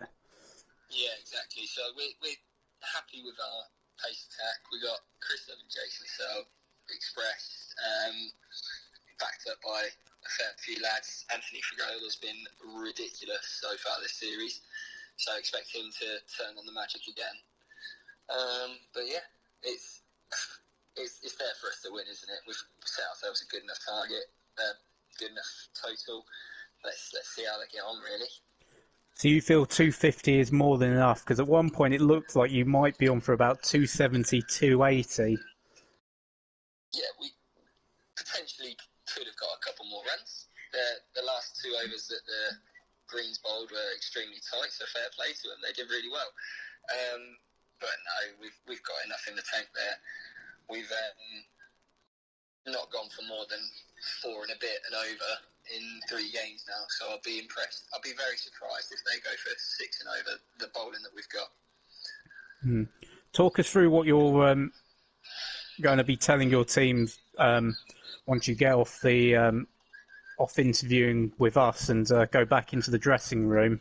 What will you be telling your team? Same thing I said then before the batting. It's cricket. Go out, have fun.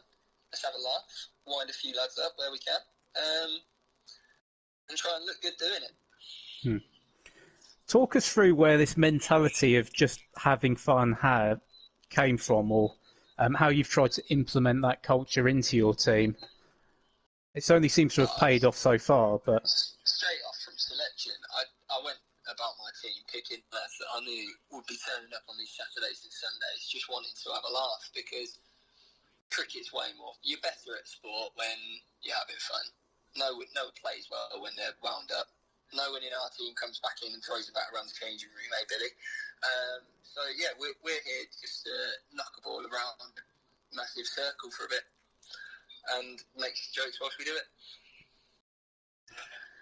all right then. Well, a very relaxed. It's a simple philosophy, Chris, but it seems to be working for us. And if it doesn't work, we've done bloody well to get to a final with what a lot of people labelled a mediocre team.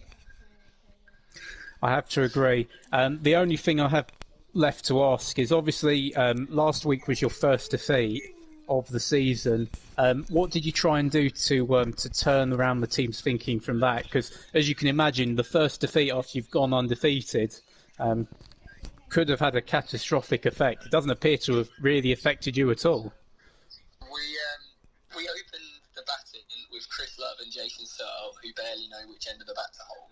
And we opened the bowling with JC, who, bless him, as good as he is a batsman, he shouldn't have been there, but he still got through it. And Beefy as well. Oh my goodness, what a mistake that was. That was probably my biggest mistake. But yeah, the third group game was relax, look forward to the final, give the lads who haven't had a lot to do so far a bit of a chance to bat and bowl.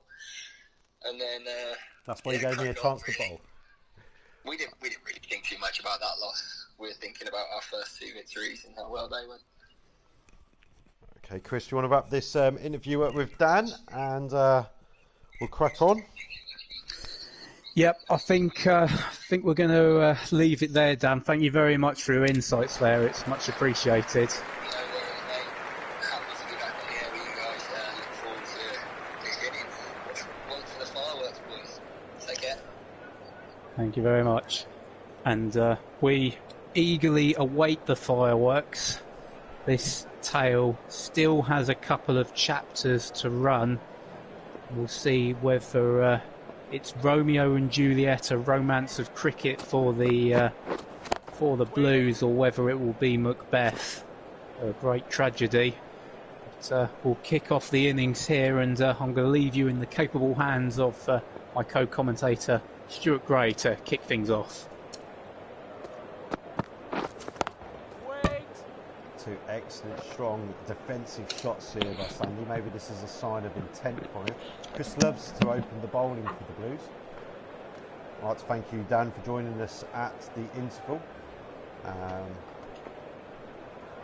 Joining Chris there for an exclusive interview as we see the first runs of the chase on the greens as Sandy plays the ball back of point for a single. There isn't a guy out on the sweep there, so it's kept to one. Paul, the leading run scorer before today.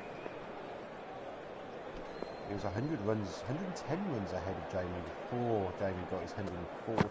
So 31 runs, and that's very straight, very forward. And Paul's giving him his upwards up first ball as a goldie.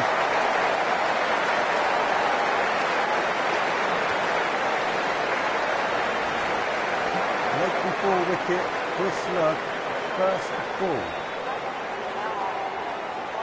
This is not what the Greens would have wanted to start. Mike Pennington coming in the first over.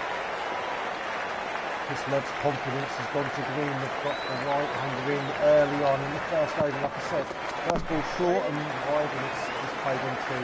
It's a low ball though, a bit too much energy there by Mr. Loverman himself as the umpire signals a re-hit. So replay, so far he's gone massive over there for Chris. A very unusual sight.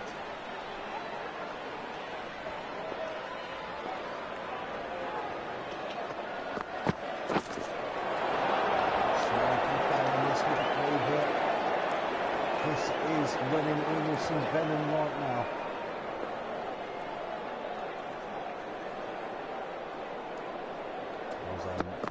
Plays the last ball out and defends the last ball. 2 runs come on it off it. 2 for 1 as Rotto. The man in form is out for a first ball duck. That's the major story so far in 1 over. How we can change what's going on. The Blues have made inroads early. First wicket indeed for Chris Love. Jason's now in. Usual opening partnership here for the Blues has been so effective in game 1 and 2 of the BCL. It's been excellent stuff. Jason running in. It's Sandy on strike. Good ball. And it's driven for a single.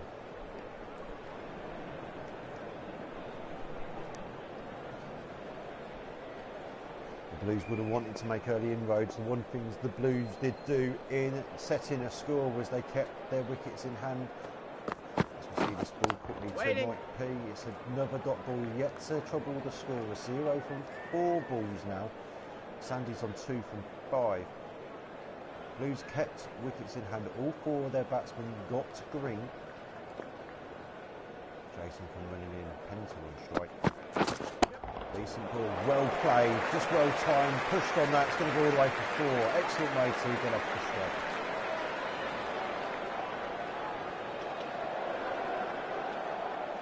Looks like we're going to see a replay here.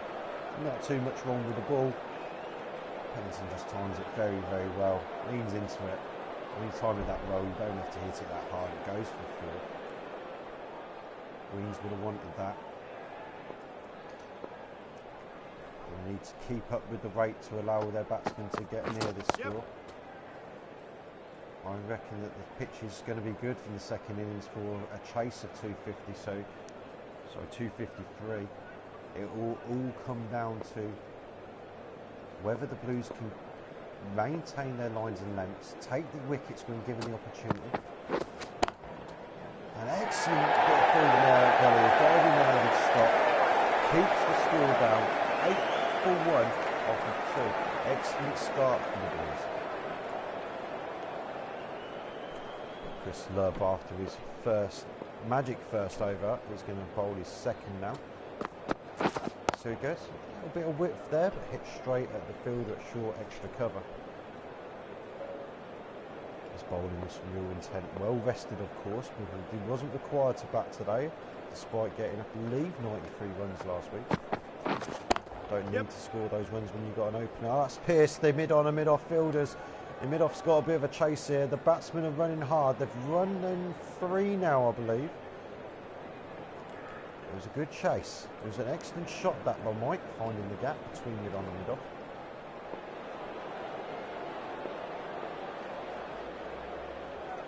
Sandy now on strike. Chris going around the wicket, but easily a single as the guy is back there out corner. Runs into between extra cover and mid-off. Mike Pennington's confidence is already in the orange. Thanks to that 4 in the previous over. And that 3 tries to cut the ball, gets an end edge. Slip stops it as it triples to it.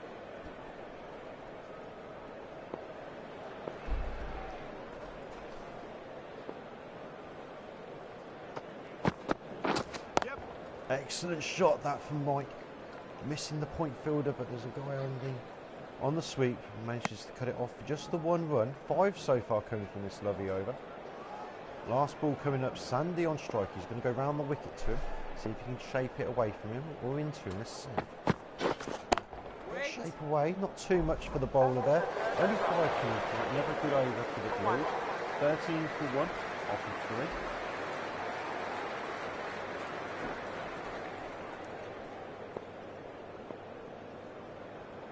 Jason Searle going to bowl the 4th over.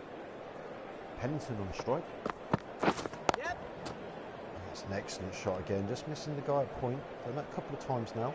Let's take the single to the guy down on the deep cover boundary.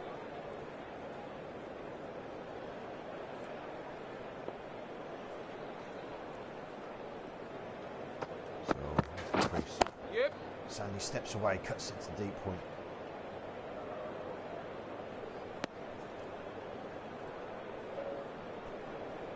But that was Krish fielding there at deep point. Dan must be punishing him. Doesn't let him bat. Doesn't let him bowl. Put him on the boundary. As Soka running in, pendulum strike now. Flicks it into mid wicket. That's going to be a comfortable single taken. Rotating the strike well, Greens, in the last couple of overs here, the Greens. Need to probably score a few more runs though. One's coming from the first three balls as the left arm fast comes arriving at the crease. Yeah. It's defended straight back down the ground. So the guy's back on the boundary at long off. Sandy now will move to 5 from 10 balls.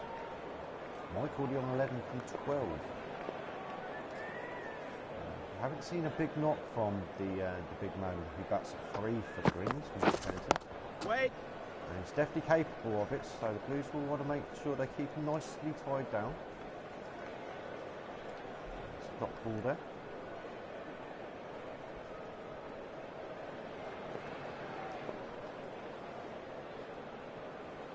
So into the crease, and he's cut it away between slip and gully, but there is a third man. It's going to be a single to finish. 5 coming from it. 18 for 1 off 4. I've mentioned a few times today we've got some announcements to make. I'm going to start with one that you're already all aware of. We do have an exclusive later on. We're going to change the bowling though in the meantime. Brendan's coming in to bowl the 5th over.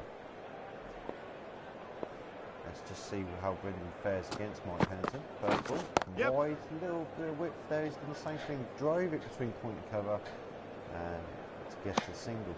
So the first thing I'm going to mention is your nominations for Teams of the Decade.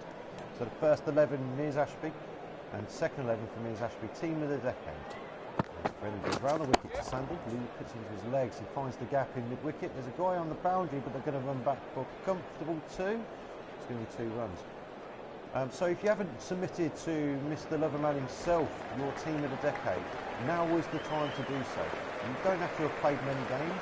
As long as you've played in a few games from Mears Ashby, just send in your nominations. All Chris is after is your nominations for Team of the Decade, because that's going to start very, very soon. It's going to be a Twitter poll. Using people's nominations, we can then start selecting the Team of the Decade through the poll on Twitter. Yeah. As we see a lovely drive to the point boundary from Sandy. He's moving for the gears a little bit now. Not as slow as last week, and he ended up hitting quite a few runs. So please, everyone, get your Team of the Decade teams in. Jason, Dan, I know you're listening. If you haven't already done so, get them both in. Yep. As we see a flick round the corner, it's gone back a square. There's a fielder out there. He's going to cut it off for 1. Great bit of fielding that. It's Krish again down there. 5 so far coming from Brendan's first over. He's going round the wicket to Sandy. See what he can do. Yeah. Sandy backs away. It's going over the top of probably leg stump, and he gets a single. 6 coming from his first over. It's 24 for 1 off 5. Anyone else who's listening, get your Team of the Decade in. So if you played some games for us, you're entitled to, and give your nominations for who's going to be in the Team of the Decade. Jason Soul bowling his 3rd over. Over of the innings. Going round the wicket to Sandy. He tries to drive it back a point. Great stop there. So he's pleased with his field. Sandy 9 from 15. Doing okay at the moment for the Greens. A little bit behind. Yep. And driven to the cover boundary for a single. What I do like to tell you is I like to keep you informed of what the like for like is. Greens after 5 overs were 24 for 1. The Blues were 26 without loss.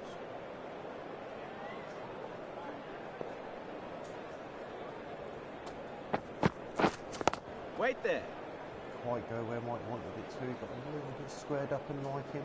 14 runs scored now from 17 deliveries.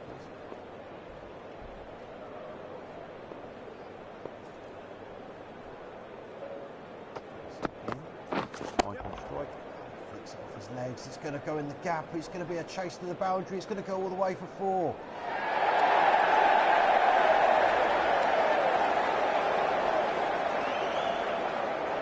Out of nowhere, he leaves all the pressure. But the Blues slowly build up with just a perfectly placed timing of the ball in the gap. How's Jason going to respond? Similar sort of shot. Didn't quite time that one. Let's see what happens when he doesn't time it. Mike's confidence. He's in the green. 19 from 19. Starting to look a little bit dangerous. Sandy 10 from 16. His confidence is still orange. Last ball of the over. Sandy defends it. Good ball. 6 from it. 30 for none off. 6.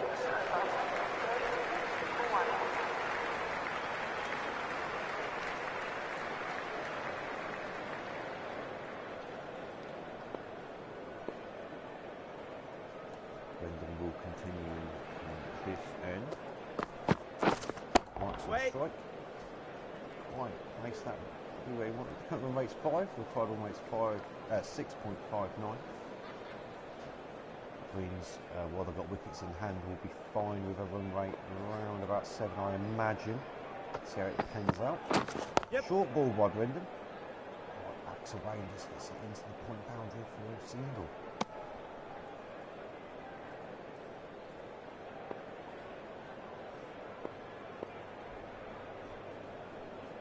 Round the wicket to Sandy. Straight at the right short extra cover. Good pair of hands there.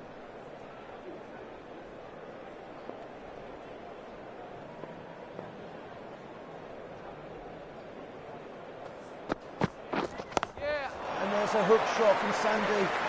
Didn't quite get all of it, but it was well placed. It's going to be 4.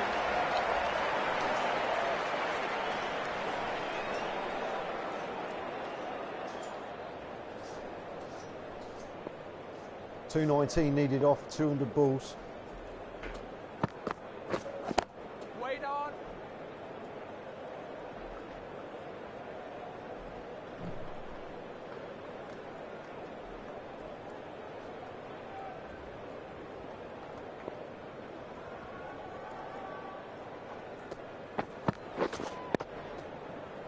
Next ball is defended.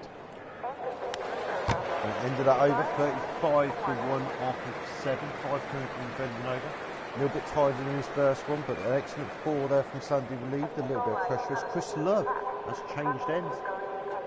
He's now bowled in down the hill. Chris will have to remind me which end's which. Bowled well in his first 2, 7 for 1. Trying to take a wicket. It's a wide ball. Hang out there. Mike hits it straight at the fielder, extra cover. Interesting field, mid-off, extra cover, deep point, gully. There's a third man. There's a guy on gully, 45 to Chris. Wonder what their thinking is with that. But on the leg side, there's 2 men out deep. They're going to run 2 to the guy at long on. It's a long on, deep mid-wicket. And there's a square leg who's in on the circle. Interesting field placement. We're going to keep the ball outside the off stump for that cut shot. Let's have a look. Waiting. And they're deciding not to run to a ball to the point boundary.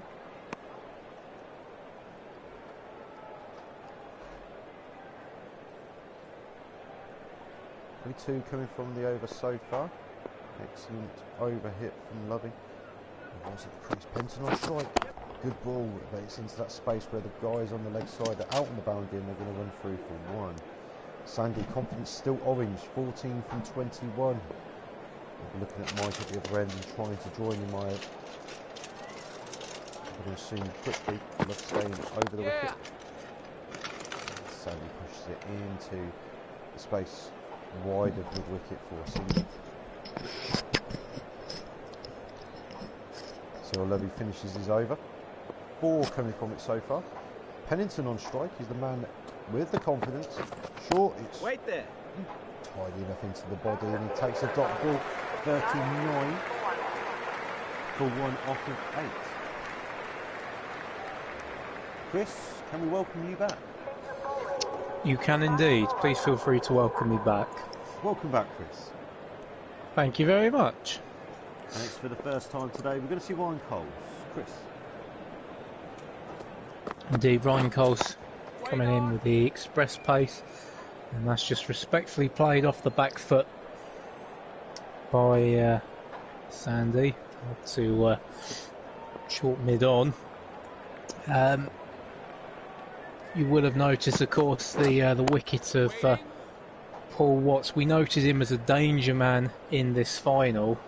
The early breakthrough came for Chris Love's first wicket of the tournament, and what a time to get it. Very much the prized asset, and these two now having to rebuild, trying to consolidate. So we see a bit of a thick edge down to third man there, and they'll take one there.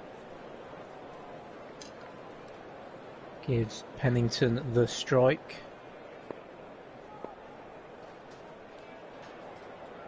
Cole's in on to Pennington.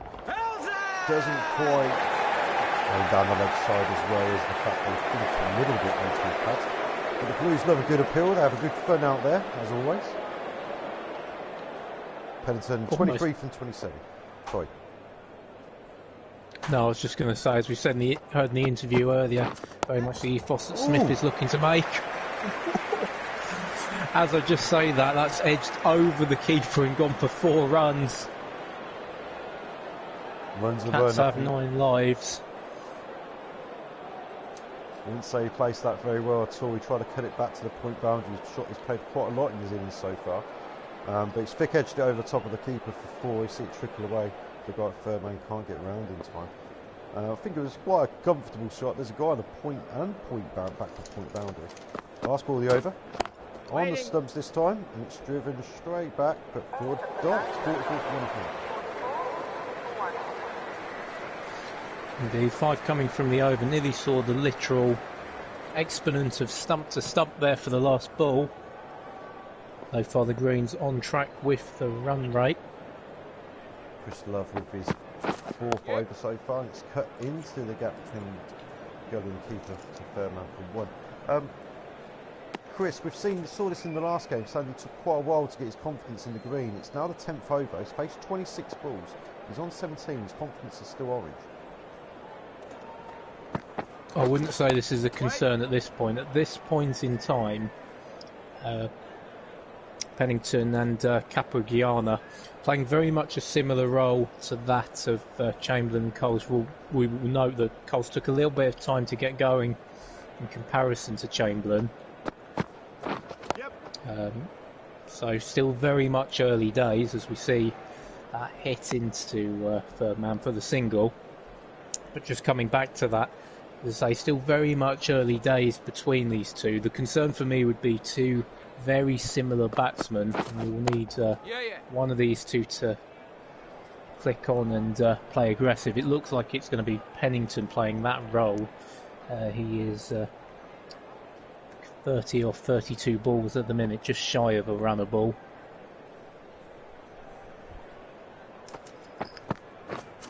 Love to continue going down the hill, and that's played off the back foot on the up from Pennington.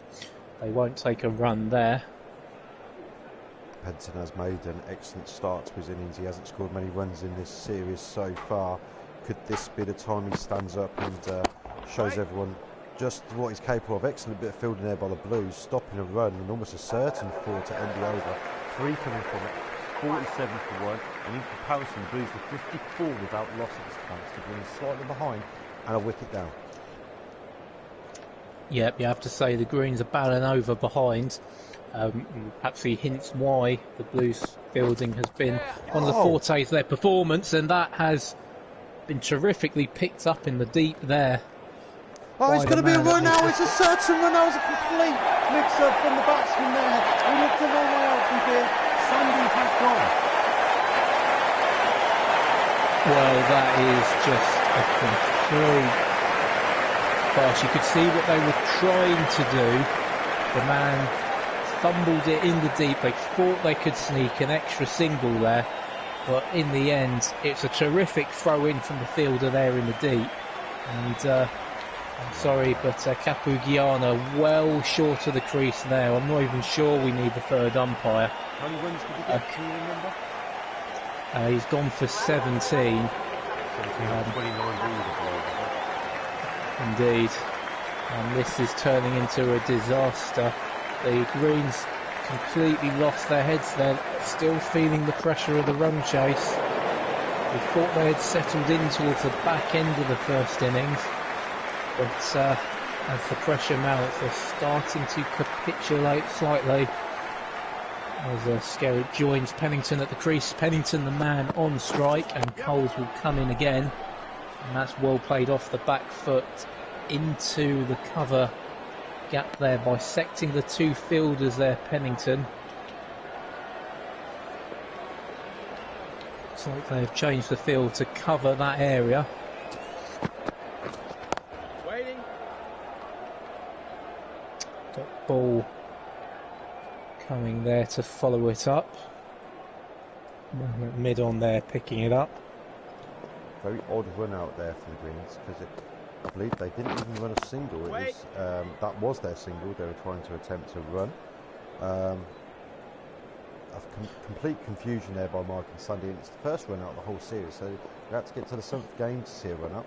We saw the 7th game, we've seen a DRS review by the umpire, which is again unusual, as the facilities do exist apparently here at Mears Ashby. Excellent over this by Ryan. Only went for the 1 run. Yeah, terrific over, 1 run, but more importantly a wicket. That partnership was starting to look settled as we see Jason Searle continue into the attack. And I have to apologise, I thought the time it had taken, they had at least run one, but as you say, they were trying for the single, and just complete moment of grey haze from the two, and they have paid a very dear price. So that just outside of off and no run taken. Jason might be happy with his figures today. 17 coming off his first 3 overs, so an economy of just short of 6. Hasn't created chances, but remember in his last game he got a 4-4, and he then bowls a no ball at 92 miles per hour and a 3 hits going to follow. That no ball going for a single, I believe, as well. We'll just get confirmation of that. Oh, I think that's a bit harsh. I thought he had his back foot on the crease line there.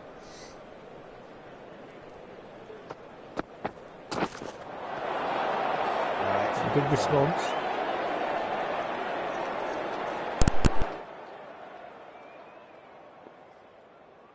That's a good response there from Searle. Follows up, no harm done really from the no ball, you have to say. And yes, it's been an expensive spell, but that's probably from the good work of the pack in general. Some tight overs from Love in particular. The batsman probably looking to go after Searle instead, just to relieve the pressure, as we see that go slightly aerial into square leg, but it's dropped easily, safely, and the two take a single there. 3 coming from this over, and it will be Searle to follow up. Again, we see a dot ball, some terrific fielding there. This is the difference between the Blues and the Greens. The Blues are much more willing to put body on the lines there, with some dives and slides in the turf to make up the vital few inches to stop these shots going through the gaps. And there again, terrifically ran across mid-wicket to pick that up, and that'll be no run. A very good over there. Very good over. 3 coming from it. Very good line and length there from Searle as well, as Coles will continue. 1 for 2. And that's clattered through covers, but the man out there deep is able to sweep the boundary, and they will just take, I believe, the single off that one. The run rate has definitely been slowing down recently. They take 2 off the first 2 balls, which is what they need. What's going on there, Ryan? Can't keep the ball in your hand. But I think, was it the last 5 overs, they've only gone for 16 runs, so the Blues are bowling really well, but the Greens need to learn how to rotate Alex. 2 from 8 now from Alex. Doesn't quite terrific ball there. Yeah, he hasn't scored many runs in this series. Looks a little bit out of nick. Excellent shot through the wicket though to actually do rotate the strike. The Greens though, they have got Ollie, Liam, Jamie, Steve to come as the next 4 batsmen. Ollie probably another one of their linchpin players with the bat, so these two can set it up nicely. That needs a wicket too quickly. As we see a hook shot, there's a fielder there, but it's comfortably safe. It's 4.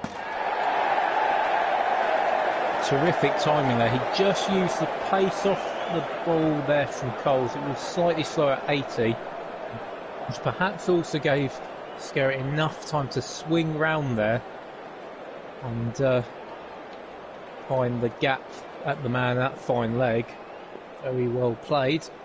Brings the score on to 58 for 2. See the last ball.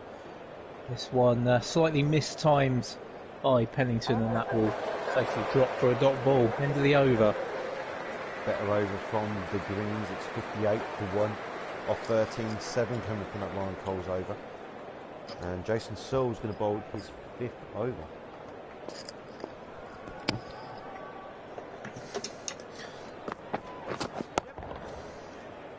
Excellent shot that from Alex, leaning across, just dabbing it into the leg side for a single.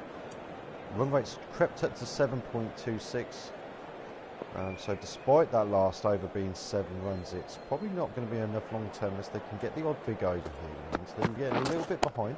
Oh, there's a wicket. What a catch that was. Well, I'm just watching the replay, and that is a terrific take from the keeper there.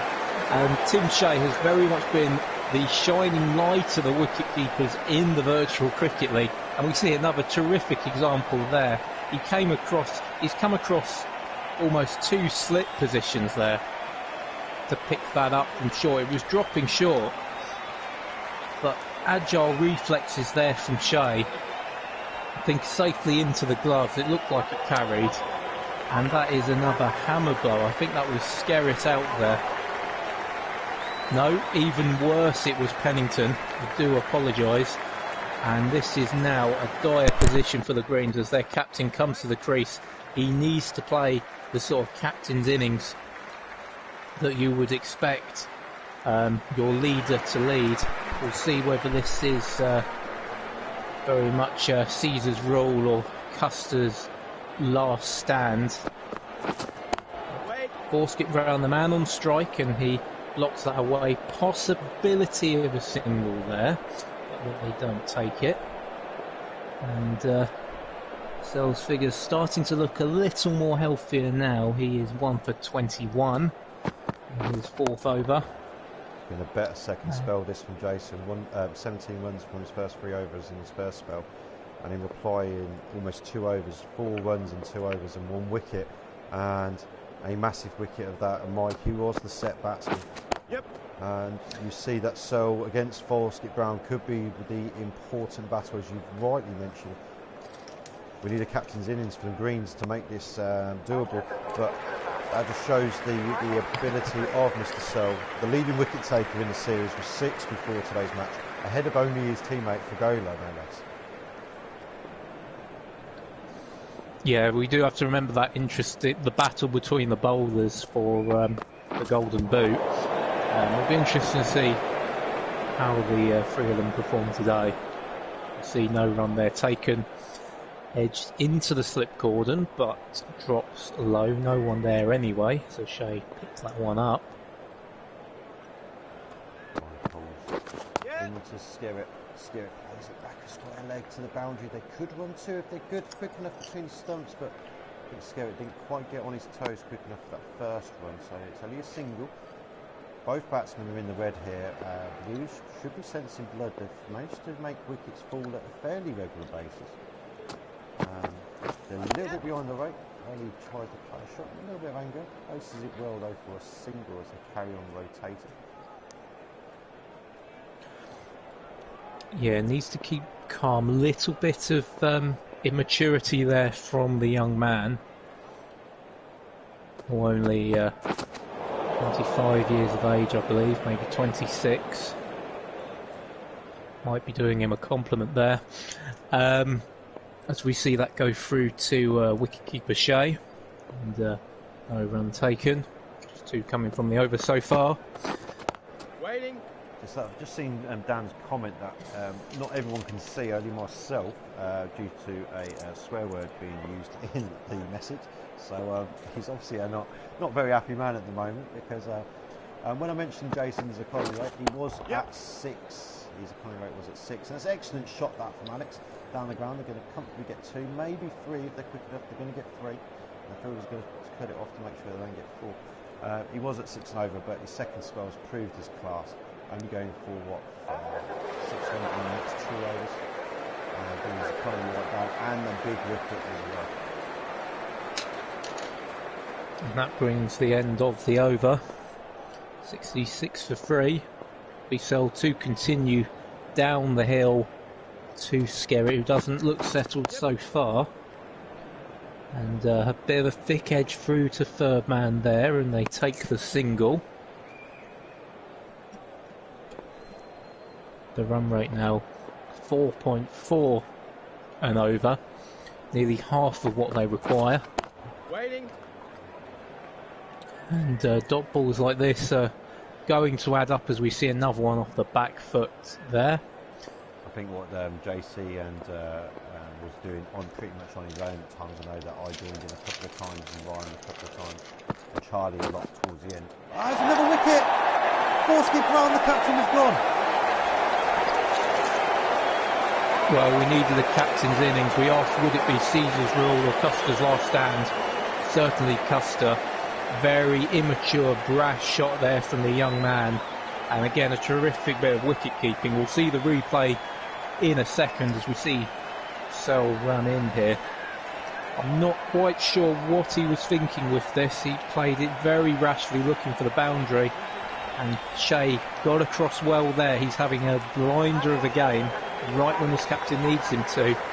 2 catches now in recent memory as Goodall comes to the crease. A very aggressive batsman.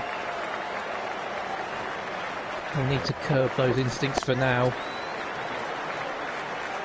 First 2 hits for a single. You really have to curb those instincts. He's only batted once so far in the league, getting 2 before getting himself out. I believe Lashley caught behind him. Trying to go for a big coup. Alex's confidence is only in the orange so far. He's been there a while now.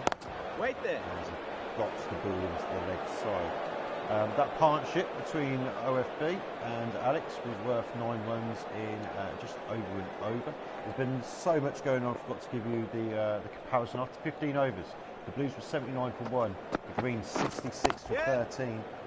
And they're running again. This could be out. Oh, that was close. Oh, that was... Direct hit would have been interesting, but excellent running in the end by the Greens.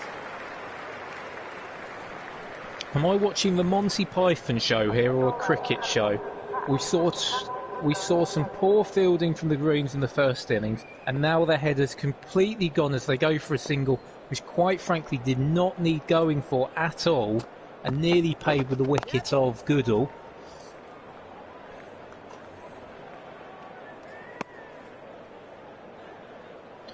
As it would have been the wicket of Alex side here. It's the Alex was the batsman that was at that end. Oh, no, it was Goodall. Do apologise. They've corrected me. Oh, thick edge there. Goes the back of point. Doesn't carry in. Nervy edge. Good soft hands though from Goodall. Safely drops low. Gola in the first 2 matches was the man that Smith turned to get the big wickets when he needed to. The last game didn't quite go his way, didn't pick up any wickets, but then Searle came in at the end and took the 3 wickets, an amazing spell, amazing bit of death bowling, ultimately in a losing cause. He's done the business for them today, 2 wickets in 2 overs. He's done a 3 over spell so far. He's gone for very many runs, he's gone for 9 in those 3 overs, took 2 wickets. Considering his first spell was 17 off 3 overs, shows that actually Smith might keep him on here.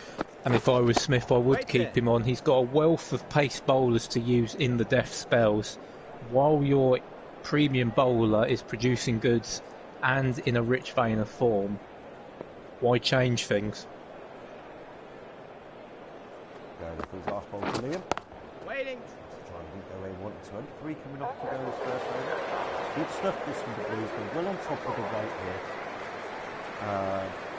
Looking at comparisons so far, they're a long, long way behind where the Blues were at the same stage, with a lot more wickets falling. Blues only lost 2 wickets for the whole innings. So does indeed continue. They're trying to get through into the towel nice and early, but 2 taken from the first ball by Alex. He moves on to 14 from 21 balls, so not a great strike rate. The new batsman will remain 2 from 5. Hopefully the Blues will be hoping to make another play for the miss. He's missed everything. Totally the wrong shot there to play by Skerritt. I think once this season is over, needs to go back to the drawing boards. Never a shot to play off the legs there. That was a good length on off stump. Lucky not to lose his wicket there. Oh wow! Oh, a foolish ball. Not too much wrong with the ball. Alex leans into it, steps across his stumps and just middles it basically. Goes over the deep square leg boundary for 6. Much better shot. I can only assume that was what he was trying to do the previous ball. We might have a little bit of a break here. That's gone well into the trees. A few people will be out there searching for that as we have a change of fields. Going to cover that back with a square area. So, change of plan, I think, here from Jason. There's nothing wrong with that second ball of this over, though. The one that went through the gate, missed everything. How did it miss the stumps? It only narrowly missed. We've just been told by our TV director. And then the very next ball, a little bit fuller, a little bit straighter, not too much wrong with the ball, and Alex showing his class and hitting it all the way to the boundary.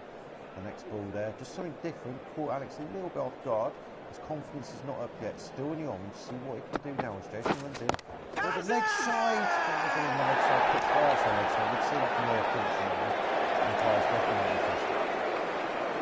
Yeah, might hit a bit about as well.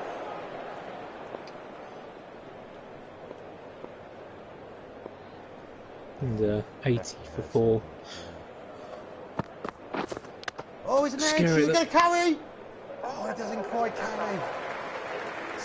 Just dropped short. You wonder if he had dived forward for that, could he have taken it? Skerritt, a man at sea there. Captain Pogwash more than Captain Birdseye. Goodall the man on strike now, and we'll go for a dot ball at the start of Fregola's over. As you were saying, Beefy, the run rate is starting to creep up. It's nearly double the amount that they are currently running on. And we see a shot out there to point, I think for no run, yes. A dot ball taken. These two would have batted with each other quite a few times. They've both been playing together now for about 10 years. Back in the twos and all.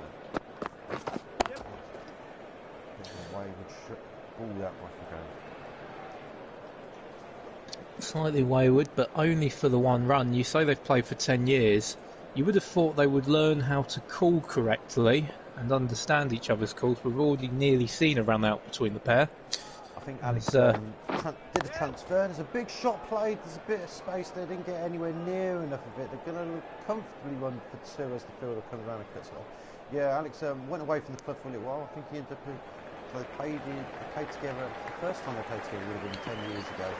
But they haven't played each other for a few years. And in this series, I think they batted together once, and Liam didn't stay there for very long. Yep.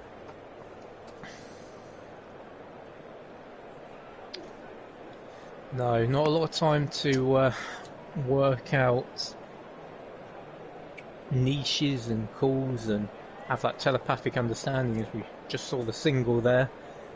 Fregola running in now to complete the over, and that's hit through extra cover, and they've taken the single there. Picked up by the man in the deep towards Shea, the wicketkeeper. End of the over there. Tight over by Fregola, very much line and length outside off, as we just saw some stats there on the bowlergram. Change of bowler now with Moraes coming into the attack, a change of pace, a change of approach from the Captain Smith here. Yeah.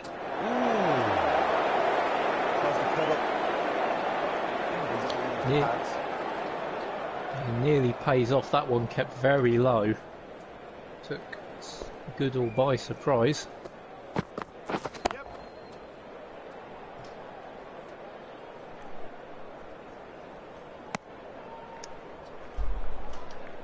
There we see that picked up by the man in the deep at point. The single taken. A change of field now. No man deep in cover. Very much backward. The man deep back with a square, and they take advantage and take the single with a pull shot down to fine leg. 88 the score now. 147 required off 129 balls. Excellent And shot. this looks like it's just hit through the gap. It's just slipped through for 4. Well timed as well. Liam finding his feet. Finding his feet. Still got the orange, 9 from 12. Alex has been to the green, 24 from 29. They need a big innings from both of these batsmen here. Next ball defending. Didn't look comfortable there though, Chris. No, threw the bat down a little too earlier. He'd made his mind up well in advance he was going to block that one out. Ball coming a little bit shorter also than anticipated. Wait there. As Regola comes in here for the last ball, and that's a dot ball, end of the over. Brendan bowling. Brendan, I apologise. This is what teamwork's all about. As Dan Smith brings himself into the attack for Anthony Regola. Yep. Catch it. There's a shout to catch it there from the Blues. Just having a quick look through the first, we've got to the 20 over stage. The Greens are 91 for 4 off 20 overs. The Blues were 110 for 1, so 19 runs short, 3 extra wickets down. So they're not going to recover the wickets part any time, because we know they don't lose more than 2 wickets, the Blues. These two do get in though, you still give a Green a chance. Blues are definitely on top here. The swingometer's definitely leaning towards the Blues. Dan comes running in. We've got Skerritt on strike, 25 from 30. That plays around the corner towards deep square leg. You're going to get 1 here. And apart from the last over of 6. Oh, this is an overthrow. It's gone for 4. Oh no, what happened there? I took my eyes off the screen, Chris. Well, you cannot take your eyes off this game. The man deep in at point to fire the ball in. Dare say square leg, and it's just overkill, overpower, over the top of everyone, over the boundary for 4. So Chris throwing the ball in. What was Tim doing at the stumps? He's been had an excellent game, excellent series. Completely doesn't even bother. He bounced about a foot away from him. The guy at point, he should have backed it up. No more than a foot away from him. Had his hands on his hips by the looks of it. I don't know who that was either. If we do find out, we will pass that information on. Dan with his bowling figures completely through the air. This could be the most expensive over for a very long time, but he has recovered. The last 2 balls have been excellent.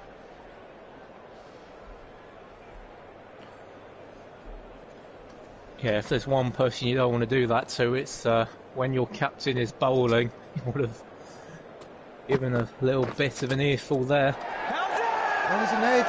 I heard it. Liam. Hill, I thought so.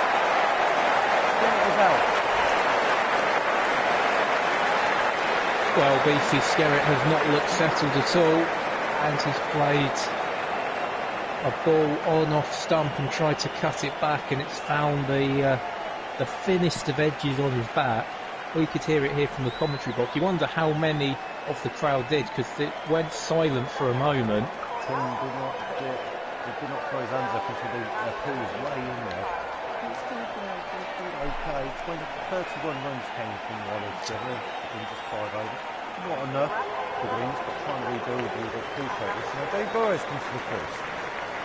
Excellent strike rate Burrows has. He did really well. He's back once so far in the series. That was the very first game where him and Ollie put on about 120 runs to try and set up the Blues.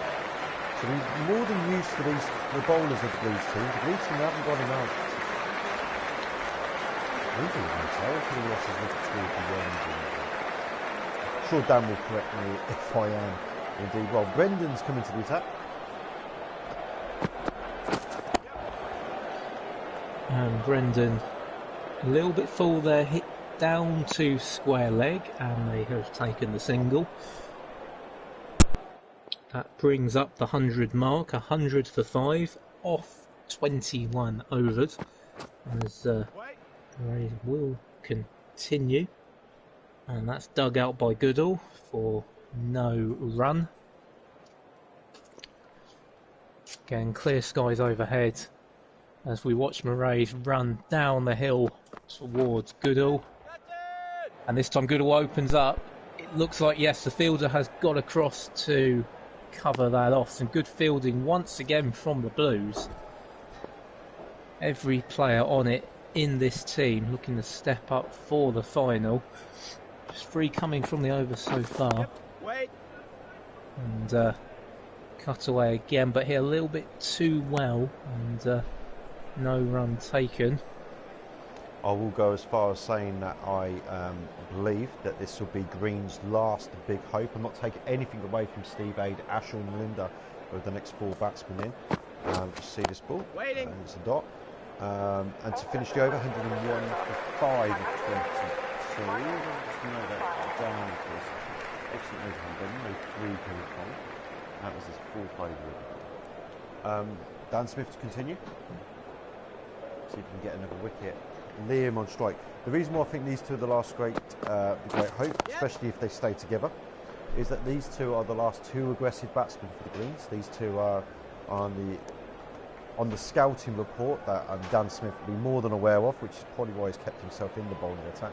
These two are very aggressive, and if they can get in and they stay at the crease, they can chase down 8. Waiting.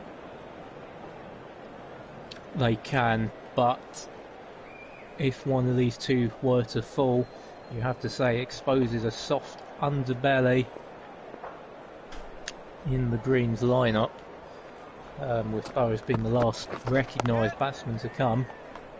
And you see the drive out there by the man himself through deep point. Oh no, they've taken the single. The next batsman, Steve, is a recognised batsman, and Aid is a bowling all-rounder. So they both can hold a bat, but they are not as aggressive or as expansive as these two. And when the run rate required, I think, is above 8 now. I can't remember seeing it at the end of the last over.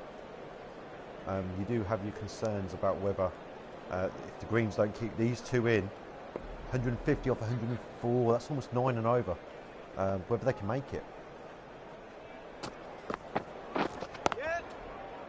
Yeah, the run rate continues to creep up, and singles are starting to not be enough for the Greens, as we see another one taken there at point. And race Dan Smith to continue, and that's swept low, kept low, and that's gone out to 3rd man. The chase was just on there, and it's been picked up in the deep again for another single. End of the over there. 5 coming from it, 106 for 5. Goodall on 14, Burrows on 3. Yep.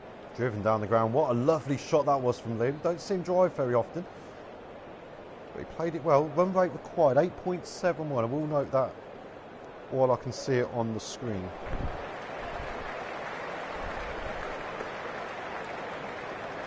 Yeah, the run rate is starting to get away from the Greens. It needs the X factor from these two. Oh, what a shot by Liam.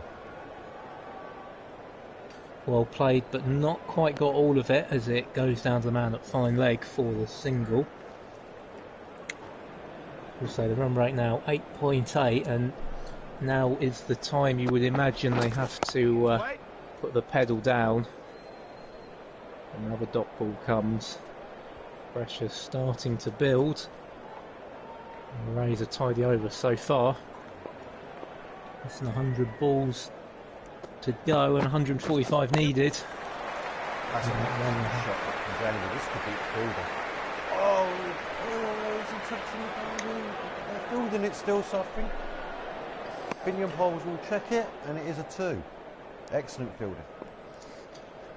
Well, I'm surprised by that. It looked very much like it hit the rope, but 2 is the score given. This one just noodled down to 3rd man, and they've taken the single. It's up in the deep. And as I mentioned, ladies and gentlemen, just as we see this last ball, Brendan's just starting his run up. I do have a number of announcements to make. See this last Wait ball. there. To end the over, 112, 112 to 5 at 24. The next announcement I'll be making is going to come up at the end of the 26th over. So at the end of the next, not the end of the next one, the one after that, I'm going to make a quick another announcement. Please listen in, make sure you're paying attention as we see dance continue. Wait there. Yeah, we hope you can join us for that announcement. Keep tuned in. If the cricket isn't enough, then no doubt the announcement will be, as Smith continues going up the hill towards the oak trees, and Yeah. that's bowled in, and he's just found the gap between cover and, I dare say, slip of the tongue, gully and point, and that's picked up in the deep, and again a single taken. Change of field now. Down with his swing, going to come in against Burrows. Loves to take his wicket. Wait. It's well played, straight to the guy at point though. Find the gap there, could run away for four. Quite a lot of balls actually hold up in the outfield, so you've got to hit them quite well to make sure they go. Yeah, they seem to run quickly initially through the outfield, but once it starts getting, especially to that long boundary towards Mount Ashby, it does seem to stick in the pitch a bit, perhaps a bit of overgrown grass there. Like I said, ladies and gentlemen, I've got a number of announcements today. Won't be the last one. There's a few things to talk to you about, and you'll see some of the things that I'm going to mention out in other communications, whether that be through the social media team or directly from the committee or senior officers themselves. This is all Ms. Ashby related, as we see the next one.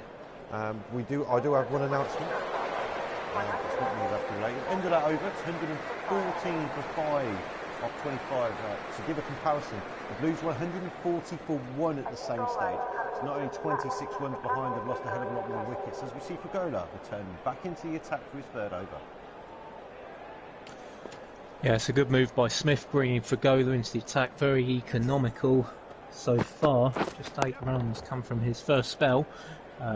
This one they've just glanced it off using the pace of the bat, and Goodall takes a single to get off strike there. I do worry about the Greens, whether they're too far behind the rate. Batting with the number 6 and 7 batsmen. Fagola. Express pace into the attack. We know he's been dangerous earlier in the series, in the league, in the cricket league, sorry, where he was taking wickets. I think at a regular pace. He took 4 or 5 wickets in his first 2 games, and it was impact. He never bowled all his overs. It's 4 or 5 overs here from Dan per game.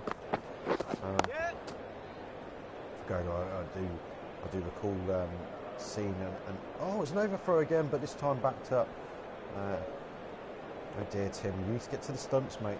Fagola bowled in quite a few years ago now, but he came in to bowl, and he bowled one of the most amazing, brutal Division 12 bowling spells you'll ever see.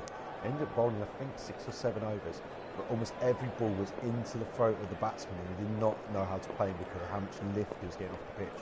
It was quick and it was scary, and with how tall he is, you can imagine. Yep. Indeed, and not a lot of lift from that ball as it's nurdled through the third man, and the pairing will take a single, brings Goodall on the strike. 21-20 he is on now. Oh, what a shot that was from Goodall. He's in the confidence now. He hits a 4, back at point, 8 from the over. And just before, I know Chris was dying to say something there. Announcement time. Matt Hobson, our treasurer and one of the senior officers at Ms. Ashby, has been working very hard behind the scenes to ensure that the club will continue to survive and not only that, prosper. So one of the things we've got is there's an ECB initiative with a Space Hive page. People might be familiar with it, but basically as long as we can donate into that, £100 the ECB will match it, is what I believe. I'm sure Matt will correct me if I'm wrong in communication that I know is coming up. This is just to raise more funds to plug any losses that we would normally get at this sort of time. So you imagine that, like today who would have been playing, the second team would have been playing their first home game today, and the first would have been away, match fees, etc., bar takings. It's an excellent shot through the covers. That could go all the way for 4, and it does. Great shot from Barrows. But yes, the Space Hive initiative, we have to set it up. We need to raise at least £100 for the ECB to match us up to £100, I believe. And but what we also want you to do is when you make your donations, try not to be anonymous. The reason being is we want you to gift aid it for us. So by giving you details, Matt can then get in touch to ask whether you want to gift aid it. I'm not sure exactly how the process works. Matt will be sending out an email on behalf of the senior officers and the committee members of Mears Ashby to give you as much detail as possible on how you can help with any small donations. I do want to put at this point, I want to thank to all those members that paid their membership prior to the season, that's converted that into donations already. I want to thank them hugely, and without your continued support, it's been great stuff, and Matt, I'm sure, has appreciated all the hard work and effort that people have been making behind the scenes regarding their hard-earned cash. So thank you very much to everyone. But look out, we're going to be trying to raise some more money soon. Certainly, and just to add on to that, as Beefy said, if you're a UK taxpayer, make sure you get the gift aid in so the club can take advantage of that. And as I said, if you've been enjoying the production of the Virtual Cricket League by myself and Oliver Forskett Brown and Beefy, then perhaps consider putting a few quid in to show your appreciation for that. As we say, we will be coming back with Season 2 very soon, trying to put on some more entertainment for you as the lockdown continues. As we see Fragola continue, and that's just blocked away straight. Surprised that didn't hit the stumps, but it's chased down well by the man at mid-off. Liam, his confidence 25 from 31. He's looking quite strong now without really troubling the scorecard. JB 17 from 22. If he can get his confidence into the green as well, these two could be. I know the run rate's over 10 now, but it's possible. Just under 10, but it is possible. They have been going on last 2 overs, 8 from both the last 2 overs. This over's a better return from the Blues here. And then it's cut away. There's a guy down there, so they'll cut that off for probably 1. What's going on here? There's people running across the pitch. That's a big no-no. Umpire, I'm sure, will have a word with that fielder. I'm sure there's no intent or malice meant by that. Yep. And that one is just driven down the ground for the single. Chased off by the man in the deep there. Free coming from the over. 133 for 5. Wait. A little bit aerial there off the last ball by Burrows, but that's dropped safely. Still doesn't seem very settled as we conclude the over there. A tight over from Fragola, as we've come to expect in the Virtual Cricket League. Going to change a bowler here now as Coles starts his run up, going up the hill. Yeah. So the Greens have been able to rotate the strike more comfortably in the last few years. I know the last time was only 3 runs, but there's some excellent bowling and some good bits of fielding there from the Blues. Ryan comes into the attack and Liam's just trying to get on with it, score at least a run a ball. Jamie will have to join in, like you just said, doesn't look as comfortable as Liam. He plays that one nicely. Ryan's bowled well so far, 18 for his first 4 overs. More than good enough for the Blues and the Blues captain. But now the confidence bar has turned green for Burrows. Well, comes at the right time. That's a little aerial, but it's bisected the fielders, and that's 4 runs.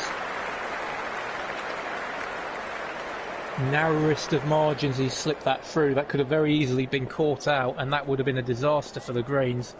But in the end, 4 runs. See, what the Blues were very, very good at doing in their innings is the overs that had like double digits. I want to give you an exciting second over of the game because of the overthrows. They scored 12 runs, Ryan, and mainly JC.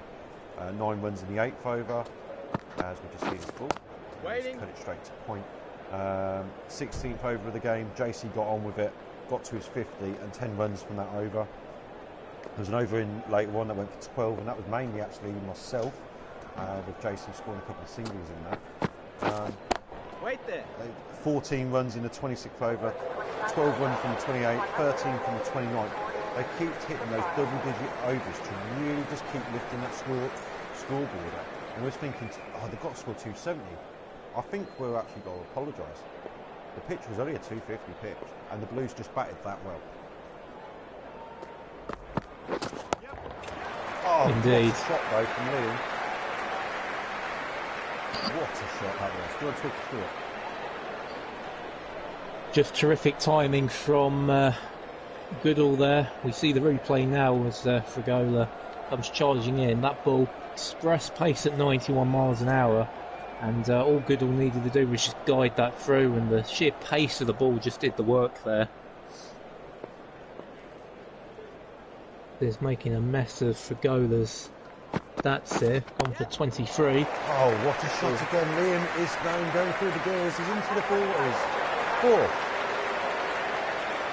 Well, this is what they needed to do. They needed to hit the accelerator pedal, and they're firmly on the highway. That's brought up the 50 partnership from 50 balls around the ball, and in the last couple of overs we've seen that that's accelerated through.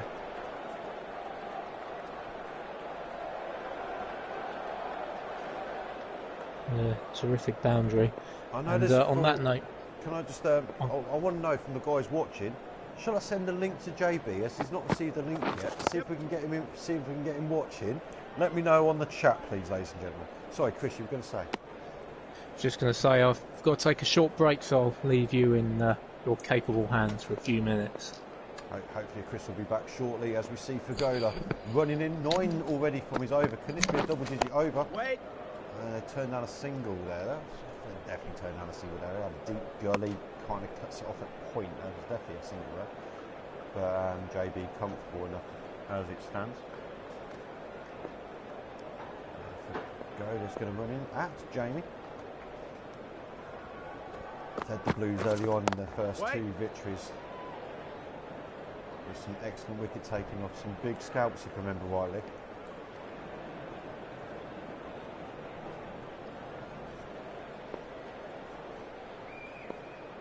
Last ball over, already 9 coming from it. Yep. Wait. They've decided to turn down yet another single. They need these runs. 9 coming from the over. 149 for 5 off of 30. To give a like for like, the Blues were 189 for 1. They're 40 runs off of where they are. And in the space of 10 overs, they now need 105 runs to win. It's a lot to ask. Excellent shot straight away from Liam, showing his intent. It's going to be a race onto the boundary. It's going to win. The ball's going to win. Excellent shot, well timed. Didn't try to hit it too hard, and like typical Liam. And that's an excellent shot. It's now moved on to 46 from 40. Defends the next ball.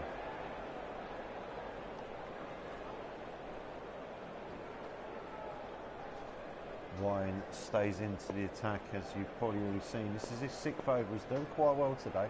29 coming from his first 5. See how he gets on. Rolling around the wicket to Lee. Tries to push it into the leg side. And it's a dot ball. Liam now on 46 from 42 balls. Hopefully he's watching the feed. Ryan comes in. A bit nervous. Is he going to get his 50?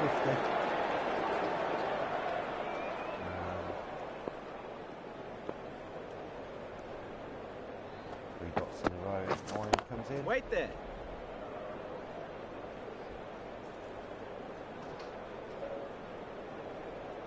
So we're live on the feed. I'm on my own at the moment as Chris has just popped to the toilet, I reckon.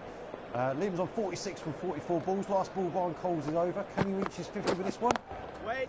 It's a shot, it's an excellent ball. We could have run a single, but they turned it down. Only 4 coming from it. It's 153 for 5.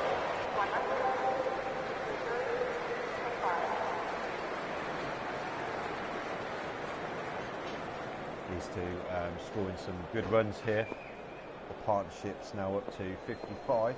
JB and Liam. JB's only on 19 from 30. Liam's been doing most of the damage. Single off the first ball.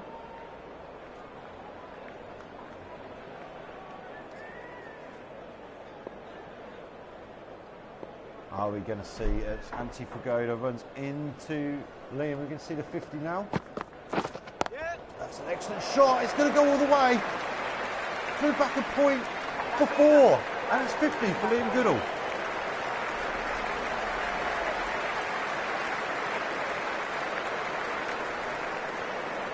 That's come off 46 balls. An excellent knock. Just what the Greens need. They just need to find someone else that's going to stay with him. Jamie's done well so far. It's not out of it yet, the Greens. They're going to need a big knock here.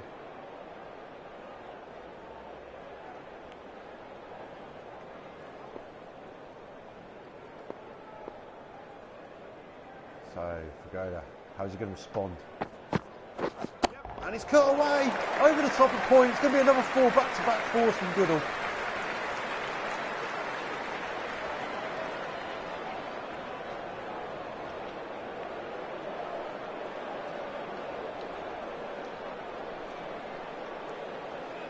See a replay of that excellent shot. Going over the top of backward point. Can Greens make a contest of this? They're a little bit behind the weight. The 92 needed off 51. These two are both aggressive batsmen. We know this. What's they're going to do? Yep. Oh, he's hit straight down the ground. There's no one there. They could run 2 here. Comfortably run 2. They need to get over it. 11 coming from this over so far. I would say this is Green's first double-digit over of their reply. Well, like I said earlier, Blues had quite a lot. They're going to need to crack on and score some more. Don't settle for the 11. Dot ball there from Liam that time. He's now 56 from 49 balls. JB standing in the Marin from the other end, 20 from 31. They'll be happy with his strike batting partner this time. Last ball over then. Short, just defended. 11 coming from it. 164 for 5. 32. As we see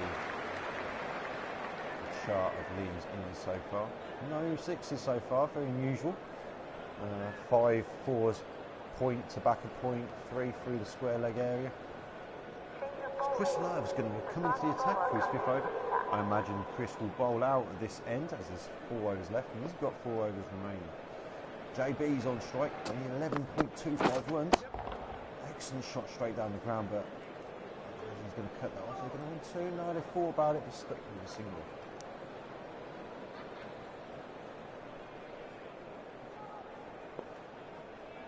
The Greens really do need to keep doing what they did in the last over. 11 overs, what they need minimum almost. How's They're that? taking off cheeky little single. There's an appeal going on there. Wicket keepers decided to stand still and 1-3-4 single. And even though there was a big shout of how's that. Didn't even cut to the umpire because it came off the bat. Next ball, oh, it's excellent stop there, Gurley. What would have been a certain boundary, I think, middled that, JB. No one behind him at Gurley, and it was stopped for a dot ball.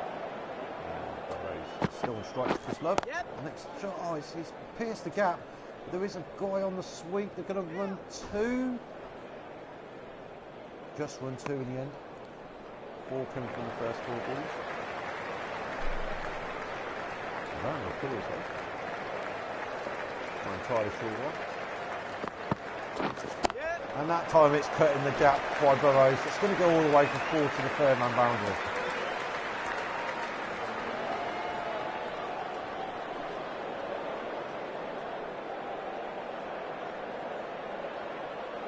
See replay that shot. Comfortable shot, well placed in the end by Burrows.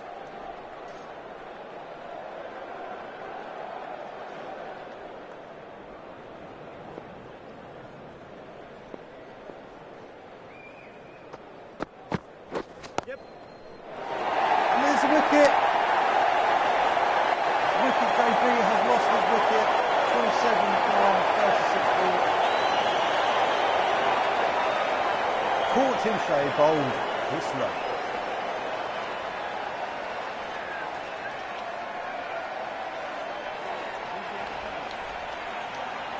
It was an excellent knock in the end. It was just a bit too slow for what the Greens needed.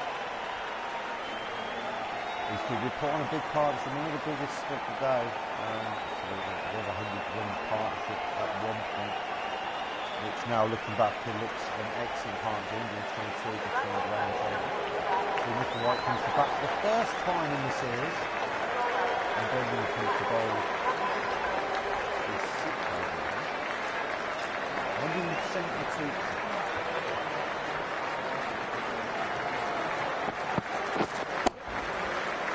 Liam takes a single off the first ball, puts the blue show. Great run from the last over. Looking to try and get on with it.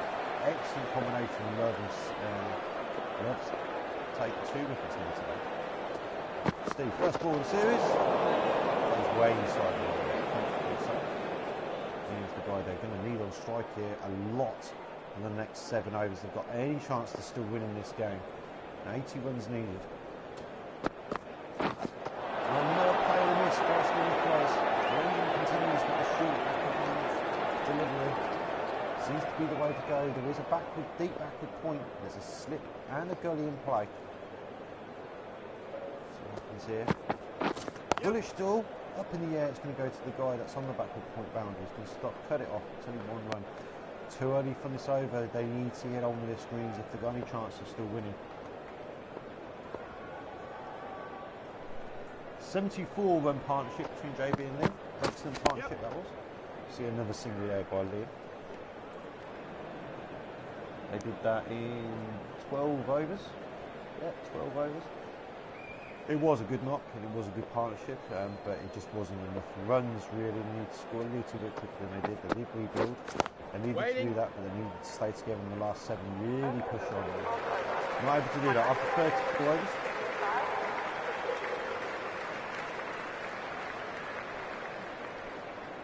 It's 175 for 6. As predicted, Chris Love will continue with excellent figures of 2 for 22 off 5 overs. Bullish ball, it's hit him on the pads, it looked very, very straight, very full. Umpires not interested. Looks a good shout from up here. Might have hit him just outside the line of leg stump, might have been coming too far across, we don't know. We don't see a replay. That looks like a massive no ball. Even I could tell that was a no ball. I don't need to be an umpire for that one up standing in the box. So putting the effort ball in after that appeal was turned down. Probably annoyed more than anything. So that's a massive no ball by Chris.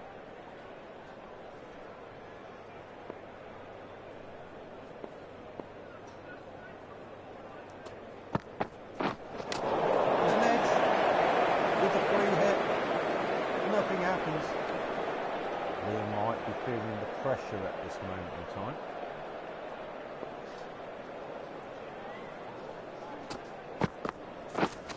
Yeah, there's a cut shot to behold. He actually ends up thick-heading it over the top of the keeper.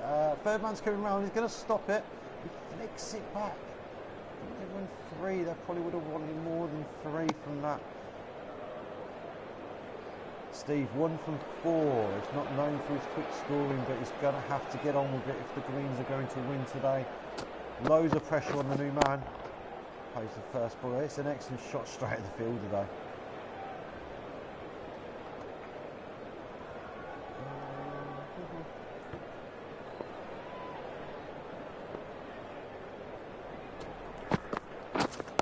Wait. 2 dot balls in a row. The Greens cannot afford this. 1 from 6 now from Steve. Liam's at the other end, 62 off 57. You must admit it has been a very good knock, going at a decent strike rate that if everyone matched, Greens will be way on top here. But they haven't. They've lost too many wickets. The Blues bowling's been fantastic, and that's going to end it over. 179 for 6 off 35. Only 4 coming from the 35th over. They are a long, long way behind where the Blues were at the same stage. 225 for 1 the Blues were. Sorry, for 2, my bad. Wait there. Liam giving himself room, and he's 15 and over. We don't want this to turn into a dab squib. Let's see some sixes. Let's get us entertained here. 75 needed off 29 runs. Strike. Has a great shot. It's going to go for 2-point and cover. The crowd like it.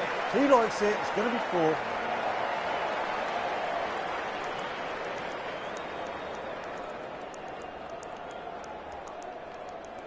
See if we can play that shot. It's just a full ball. It's too full. Can't bowl that full at this time. And you see it pierce the field. They tries to cut it off. I'm going to be a little bit annoyed from that ball. It's not how he would have wanted to reply with that good first ball. See what he does here. It's wide. Waiting. Straight to the right point. He would have been trying to find a gap, put back and point to go all the way for boundaries. Boundaries are needed here for the Greens. Boundaries all the way.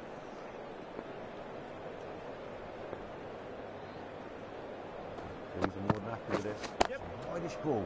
It's driven down to the third man boundary. They're only going to take a single. And again, the pressure goes back on the new batsman, whose confidence is only in the red. He's only got 1 from 7. Not known for scoring very quickly. But they need sixes. And they need boundaries. They need sixes if they can. See what happens. Wait there. Excellent shot. Oh, it's hit that. Would have strained at the fielder again. Even a 6 here wouldn't really relieve the pressure here for the Greens, but they need to score some runs to give themselves a chance for the last 4 overs. Yep. Are they going to only take a single here? They need a 2. Oh yeah, take a single. Excellent bit of work here for the Blues. 185 for 6. So 6 coming from that 36 over. They're a long way behind the late now. Steve back on strike. Chris Love, who's been the pick of the Blues bowlers today. 2 for 26 off 6. So he does. There's a slip in place. It's 37th over. The required run rate 17 and a quarter, and there's a slip in place. This is Blues cricket for you, ladies and gents. What they've done really well throughout the tournament is get their bowling right.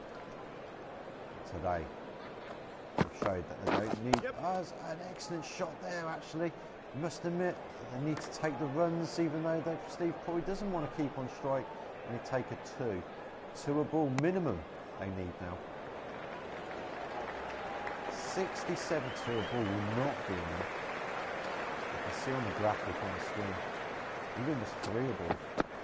Steve's confidence, oh what a shot that was, it's going to go to the cover boundary. He's played some lovely shots for not many runs. He's now on 5 from 12, his confidence has gone orange, so he needs to kick on. 66 needed from 21. It's over 3 a ball. Boundaries are needed now for the Greens. This is getting a little bit too close. Those are misses. A big shout. Didn't look out to me. Ireland puts outside the leg stump. Worth a shout though. Get into the heads of the Greens batsman.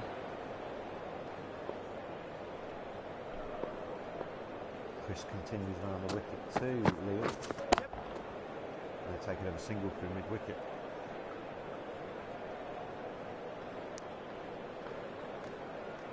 Hoping to bring you what I would have thought would be an excellent end to this run chase, but with wickets down, only 1 set batsman. That's an excellent shot there for 1 again. He looks like he's trying to be productive, and Blues have yet again put the batsman who's low on confidence out there on strike. 190 for 6. 64 needed. 21 and a third runs per over. They need a lot now. Waiting. I think the most, only once in the whole of this chase have the Greens got into double figures in 1 over, and that was 11 in the 32nd over when JB and Liam were starting to go good guns. Excellent stop out by Slip on the bounce. That would have been a tough one, but it made it look easy. Steve, 6 from 15, he needed to go a lot more than a 64 needed off 16. That's 4 a ball, ladies and gents. I think it could be safe to say that we've got our winners after that shot. That was a single taken down the ground, down into the extra cover area. I think we can safely say, unless the Blues bowl no balls and balls go for a lot of sixes, therefore Greens have won this.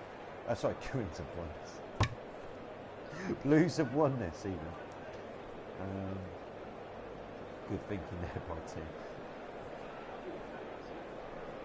He wants to pick up on the fact that I just made a schoolboy error and said the Greens have won this. The Blues have almost certainly won this. There's a big shot there. Is he going to go all the way from Liam? 1 bounce, 2 bounce, 4. 4 a ball won't be enough, we all know at this stage, but let's see what he can do. Let's have some fireworks to see us out. Plays the shot in angle, he definitely middles it. It was a good ball that. Is it Brendan?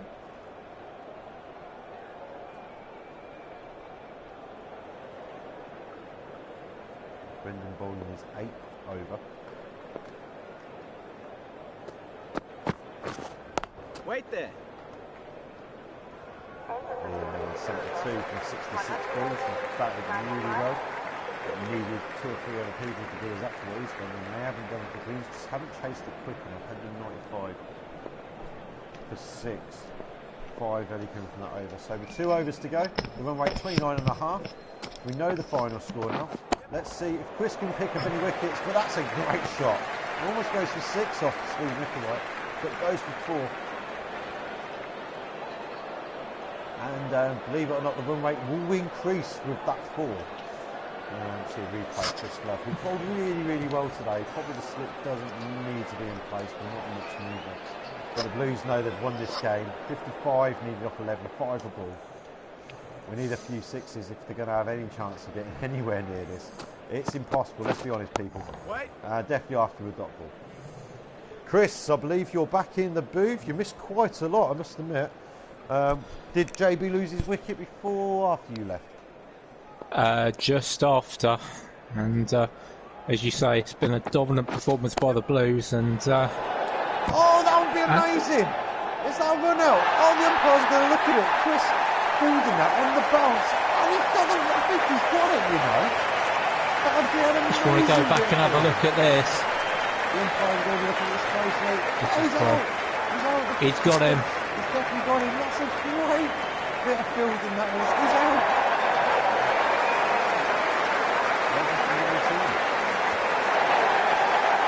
That is terrific, and again the poor running between the wickets of the Greens has run up again. The game is all but the Blues, as I was just saying. It's been a dominant performance from them today. Well worthy of champions of the Virtual Cricket League. As we play out these final. Just go through the emotions now, aren't we? But while we do go through the emotions, you see the graphic 55 from 8. It's impossible as long as they don't bowl no balls in wide. Ava, let's see what he can do here. He cuts the ball. That's a good shot. That's going to be a single there. Who would be your player of the match in such a game? Let's see see if your opinion differs from the artificial intelligence. Well, it's been a terrific display from the field, from the bowlers and fielders of Blues. As we see this, looks like it's going to go down to the boundary, and it is 4 runs. So, if I'll give you what I think my shortlist would be, you've got to say JC, 140 runs I think off of about 120 balls. You've got Jason bowling 2 for 34 of his 7 overs. I think off his 8 overs, Chris has gone for even less for 2 wickets and a run out. Tim Shea was wicket keeping. I think they're the ones that are in the game for the Player of the Match award. Chris.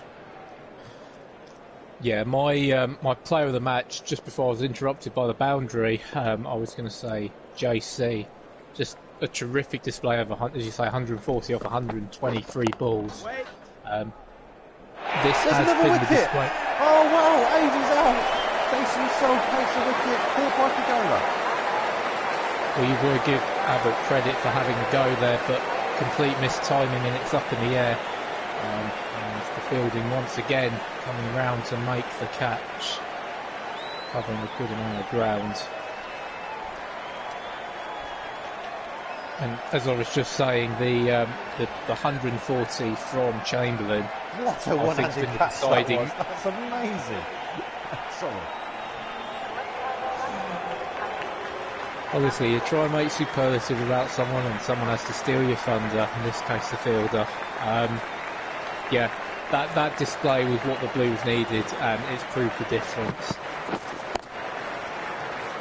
Jason's definitely into the mix for this 3 for 7.5 overs, isn't it? Chris Love 2 wickets and that run out.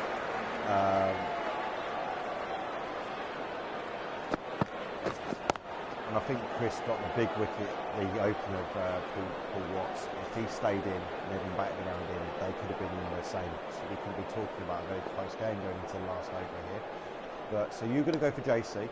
I don't know. Jason is bowled his first spell. I will say is rubbish. 3 overs for 17 is not good enough for a guy of his standard. If you add I'm just going to interrupt you there as we come to the last ball of the innings. Just to play out the motions as Phil comes in. This one hit across. And what is this going to go to the boundary? No, it isn't. Terrific fielding. And there you have the conclusion. The dominant force throughout this tournament. And it plays as the bookmakers expected. Dan's Blues, the champions of the Virtual Cricket League. And there he is, raising the trophy. Congratulations to Dan's Blues 11. They look proud as punch up there as they dominated proceedings. And as you correctly guessed, James Chamberlain is indeed the finals man of the match. What a terrific performance there. He led from the very front, 140, saw his bat all the way through the 40 overs, 140 runs off 20. A terrific display there. Just on that note, it would be interesting if you're still watching around at home to have your player of the tournament. Please write in and give us that. But looking to the present moment, you have to say the Chamberlain innings, he batted around his entire team and proved the difference maker. The wily veteran once again living for the moment. A few other good knocks there from Gray and Fred Gold, 43 and 40 not out from Fred Gold, only adding to his already enormous average. Coles couldn't quite follow on from the 99 he made in the first game of the season, but a handy 50 partnership with Chamberlain proved the great platform for them to set off with. Whereas for the Greens, the man who stood up was Goodall, but it came too little, unfortunately too late. 77 off 68 balls not out. A very good display in the final, with a consolation innings there. The pick of the bowlers for the Blues still 3 for 36. Love also coming with his first wickets of the tournament at the right time, 2 for 40. And Beefy, a dominant one-sided game we've seen, but full of twists and turns and excitement nonetheless. Then the Blues set off in the correct way. Ash Pereira bowled. I know you can't see him on the graphic, but because he didn't take any wickets. Ash Pereira bowled extremely well, bowled all his overs out, I believe. Took 2 fantastic catches. His economy was really was a lot down compared to other bowlers for the Greens. He stood out for the Greens in the field and bowled him. Dan's Blues, they looked like they should easily get 270. They made JC in particular, and with Coles and Grade and Fred Gold supporting. Fred Gold scored so quickly when he got to the crease. You thought the Blues, they've missed the trick here. They should have got 270, maybe even 280. And then when they did it, we were going, oh, have they made a mistake here? Can the Greens capitalise? And then the Greens started batting on the pitch and actually go, oh, crikey. JC and the rest of the Blues batted really well, and this is proof. Greens in response, losing a wicket in the first over. Chris Love, first bowled, probably was earlier on was my pick of the bowlers. It ended up being probably Jason on stats, because I will mention this again, Jason, in your last 5 overs you went for 3 for 19, so that proves your first spell was rubbish and your second spell was really good. Chris Love was very good. Dan brought himself on and got the big wicket. Just when he needed to, he got the court behind, if you remember rightly. Ryan was economical again, Brendan did well, Figueroa did well. the Greens, I think Pennington just looked like he was about to kick on. Skerritt just looked like he was about to kick on. Burrows looked like he was just about to kick on. Goodall, the only person that decided to stay with his game plan from the word go. And as you can see, his strike rate would have been around about 7 and over. So if they, everyone knows that 7 and over would have been more than enough for the Greens to win that game. So they just need more people to bat like Goodall, keep them on strike when you got something like that. But I think Watts and Goodall were the two key players, and to get one for a golden duck and not allow the other ones batting enough balls, that's where the game was lost in the end. Yeah, well, we did say at the start that Watts was the key player for the Greens, and I think he's going to have a sleepless night tonight. He'll be wondering what could have happened if he'd have contributed more with the bat today, right when his team needed him. Fortunately, he fell by the wayside, came up against Love, and that was it. I'm going to say a massive congratulations to Dan's Blues while I make my last of my announcements.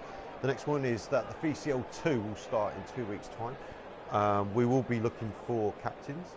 The first refusal will go to Dan, Oliver, Ben and Greg, and I'll thank those four so much for their support. It's going to be a 20 over affair because we're going to keep it to a nice short hour and a half games, where maybe we can even play some games in the week, depending on, obviously, as I work Saturdays at the moment, depends around my shifts. Chris has already agreed that he's going to join me on commentary. He was supposed to join us today. Don't know where he's gone. Probably off the face of the earth. Dan, I'm sure, is going to come back with a comment or two in the next 5 or so minutes. But yeah, it's been great. But we will be looking for other captains because I wish to expand it and make it a little bit more interactive and a little bit more fun. The short format 2020s will be exactly that. But if you are what I'm looking for, please come let me know in a private message and not on the group chat. So yeah, VCL 2 will be starting in 2 weeks.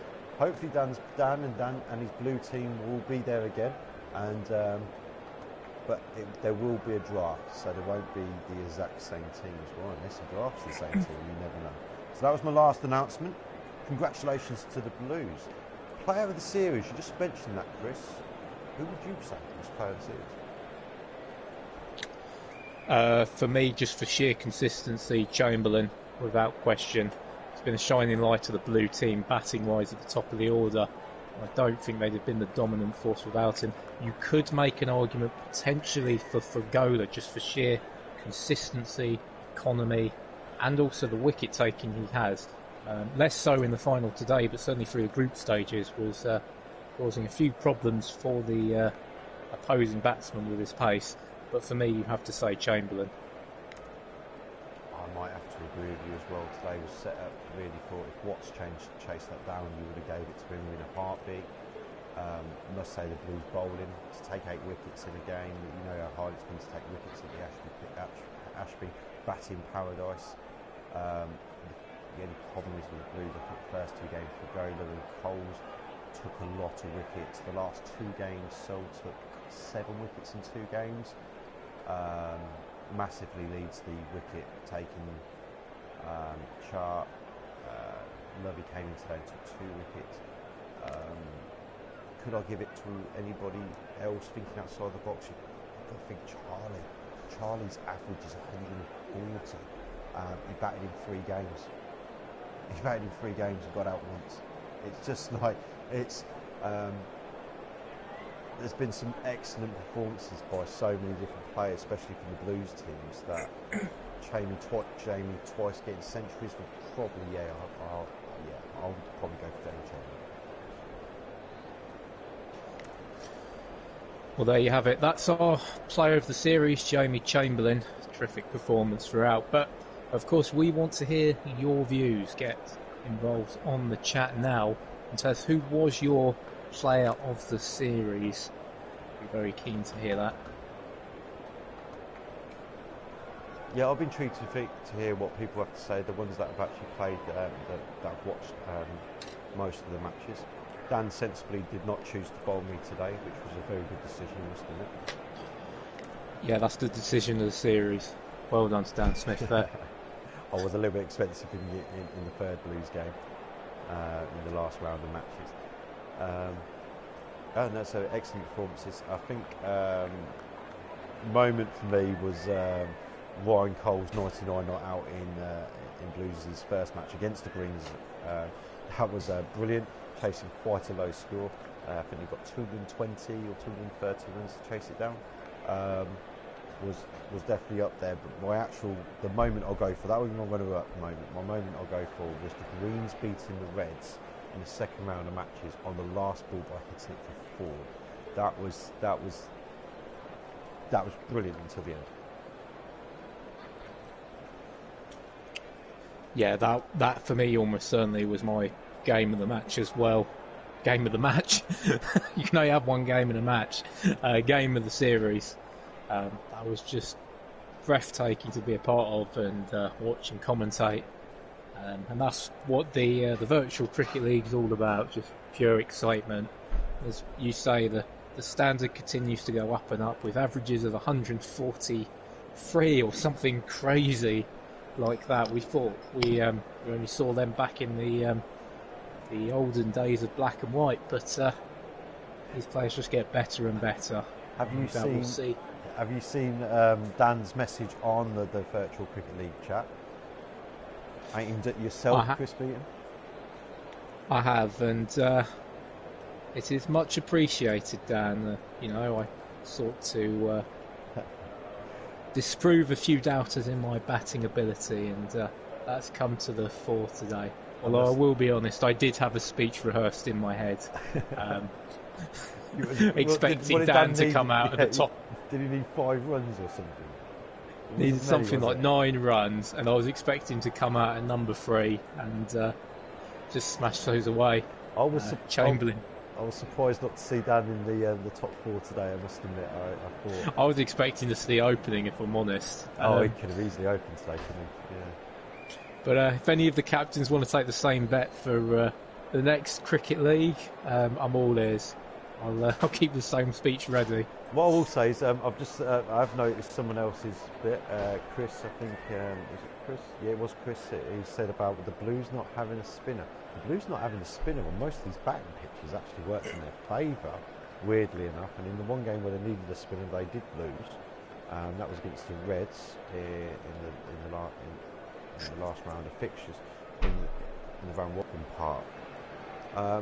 I think if Dan's actually had, they did have a spinner, they could have actually won this more comfortably. I will go that far, but they would have needed a recognised one. They couldn't have had someone to fringe bowl for them. They would have needed a recognised spinner. But all changed for VCL2. Hopefully you're all going to join me. I'm going to thank Chris once again. Thank you so much for your help and your input. You've been absolutely brilliant. Thank you to Dan, Oliver, Ben and Greg for taking part. There was a lot of work that went on behind the scenes to set it up in the space of about 2 days. So thank you once again. This has been good fun. Thank you for watching. Good night. Good night.